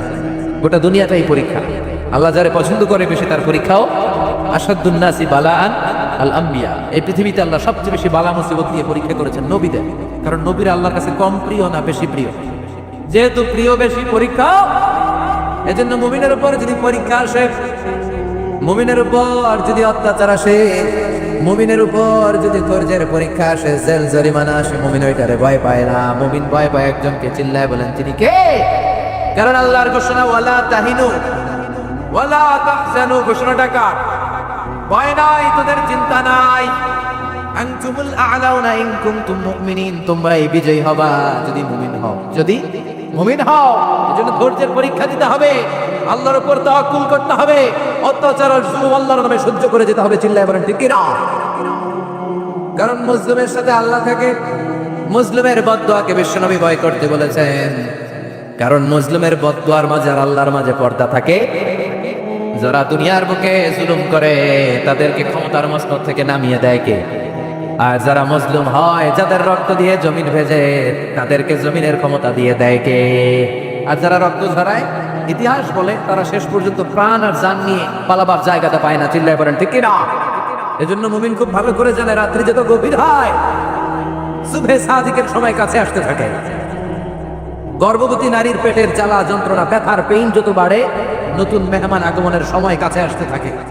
তেমনি ইসলামের পক্ষের শক্তির উপর যদি অত্যাচার, অনাচার, স্টিম রোলার বেড়ে যায়, এটা প্রমাণ করে ইসলামের বিজয়ের সময় কাছে আসতে শুরু করেছে। চিল্লায় বলো ঠিক কিনা? এজন্য রাব্বুল আলামিন ডেকে বলেন, গোলাম, লিয়াবলুয়াকুম আইয়ুকুম আহসানু আমালা। কে ভালো আমল করো, কে খারাপ আমল করো, এজন্য আমি জীবন মরণ তৈরি করেছি। চিল্লায় কোন ঠিক কিনা? এরপর আল্লাহ বললেন, ওয়ালাকাদ যায়্যানাস সামাআদ দুনিয়া বিমাসাবিহা ওয়া জাআলনাহা রুজুমান লিশ-শায়াতিন। সুবহানাল্লাহ বলেন, ওয়ালাকাদ যায়্যানাস সামাআদ দুনিয়া। মাইকম্যান কোথায়? সাউন্ডটা বাড়াও। এত দুর্বল কেন তোমার সাউন্ড? মনে হচ্ছে আমি মাইক ছাড়া কথা বলছি। সাউন্ডটাকে স্ট্রং করো। ওয়ালাকাদ যায়্যানাস সামাআদ দুনিয়া। I have beautified the closer sky with candles, with light and stars. আল্লাহ বললেন, আমি দুনিয়ার আকাশকে তারা দিয়ে সুশোভিত করেছি। আকাশে তারা আছে না নাই? এগুলো এমনি এমনি হয়েছে না? তৈরি করছে কে? বিশ্বাস হয়? কোনো সন্দেহ আছে?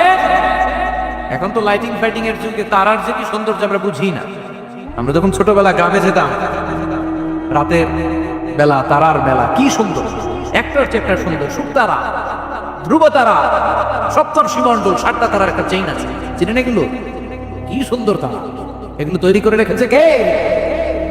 প্রথম আকাশের মহাশূন্যকে আল্লাহ এই তারকা দিয়ে বিউটিফাই করেছেন। ইটস এ ক্যান্ডেল, আল্লাহ সাজিয়ে রেখেছেন। আমরা খালি চোখে যেটা দেখি এটা কিন্তু আকাশ না, এটা প্রথম আকাশ নয়।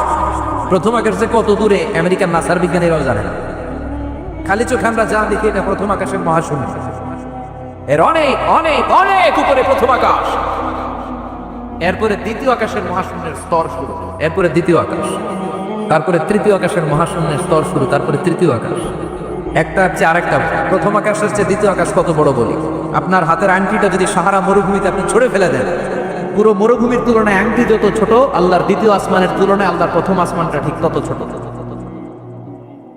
একটার চেয়ে একটা বড়, একটার চেয়ে একটা। সূর্য দেখে আমরা অবাক হয়ে যাই, 9,30,00,000 মাইল দূরে, এই পৃথিবীর চেয়ে 13 লক্ষ গুণ বড়।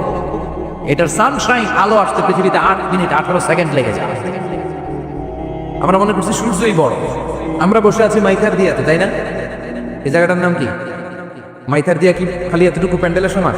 কত বড় মাইথার দিয়া! এই পুরো মাইথার দিয়ে কোন থানায় পড়ছে?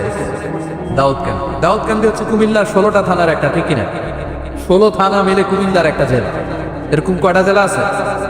64। এই 64 জেলা মিলে আমাদের সুজলা সুফলা শস্য শ্যামলা ডিজিটাল বাংলাদেশ। কথা কন। আর বাংলাদেশ হচ্ছে পৃথিবীর সবচেয়ে বড় দেশ। হ্যাঁ, 64 জেলা, এরপরে ছোট। যাদের অ্যাটলাস ম্যাপ নিয়ে যাদের ধারণা আছে তারা দেখবেন বাংলাদেশ এই শব্দটা লেখার জায়গাও আমরা পাই না। মানচিত্রে বাংলাদেশ শব্দটা লেখার জায়গা পায় না। বিআরএ উঠে যায় ইন্ডিয়ার উপর, আর ডিএসএ উঠে যায় আবার ইন্ডিয়ার উপর, মাঝখানের দুইটা ওকে বাংলাদেশের উপরে পড়ে। চিন্তা করেন ঠিক কিনা? কত ছোট দেশ, পাশের ইন্ডিয়া 20-25 গুণ বড়। ইউরোপ আমেরিকার অনেক দেশ আছে, আমেরিকায় বাংলাদেশ হচ্ছে শতগুণ বড়, কানাডা কয়েকশো গুণ বড়, রাশিয়া কয়েকশো গুণ বড়। এরকম প্রায় 200 দেশ নিয়ে পৃথিবীর স্থলভাগ, আর 70% হচ্ছে শুধু পানি। এই সব মিলে আমাদের এই পৃথিবী। আর এত বড় পৃথিবীর চেয়েও নাকি সূর্য 13 লক্ষ গুণ বড়।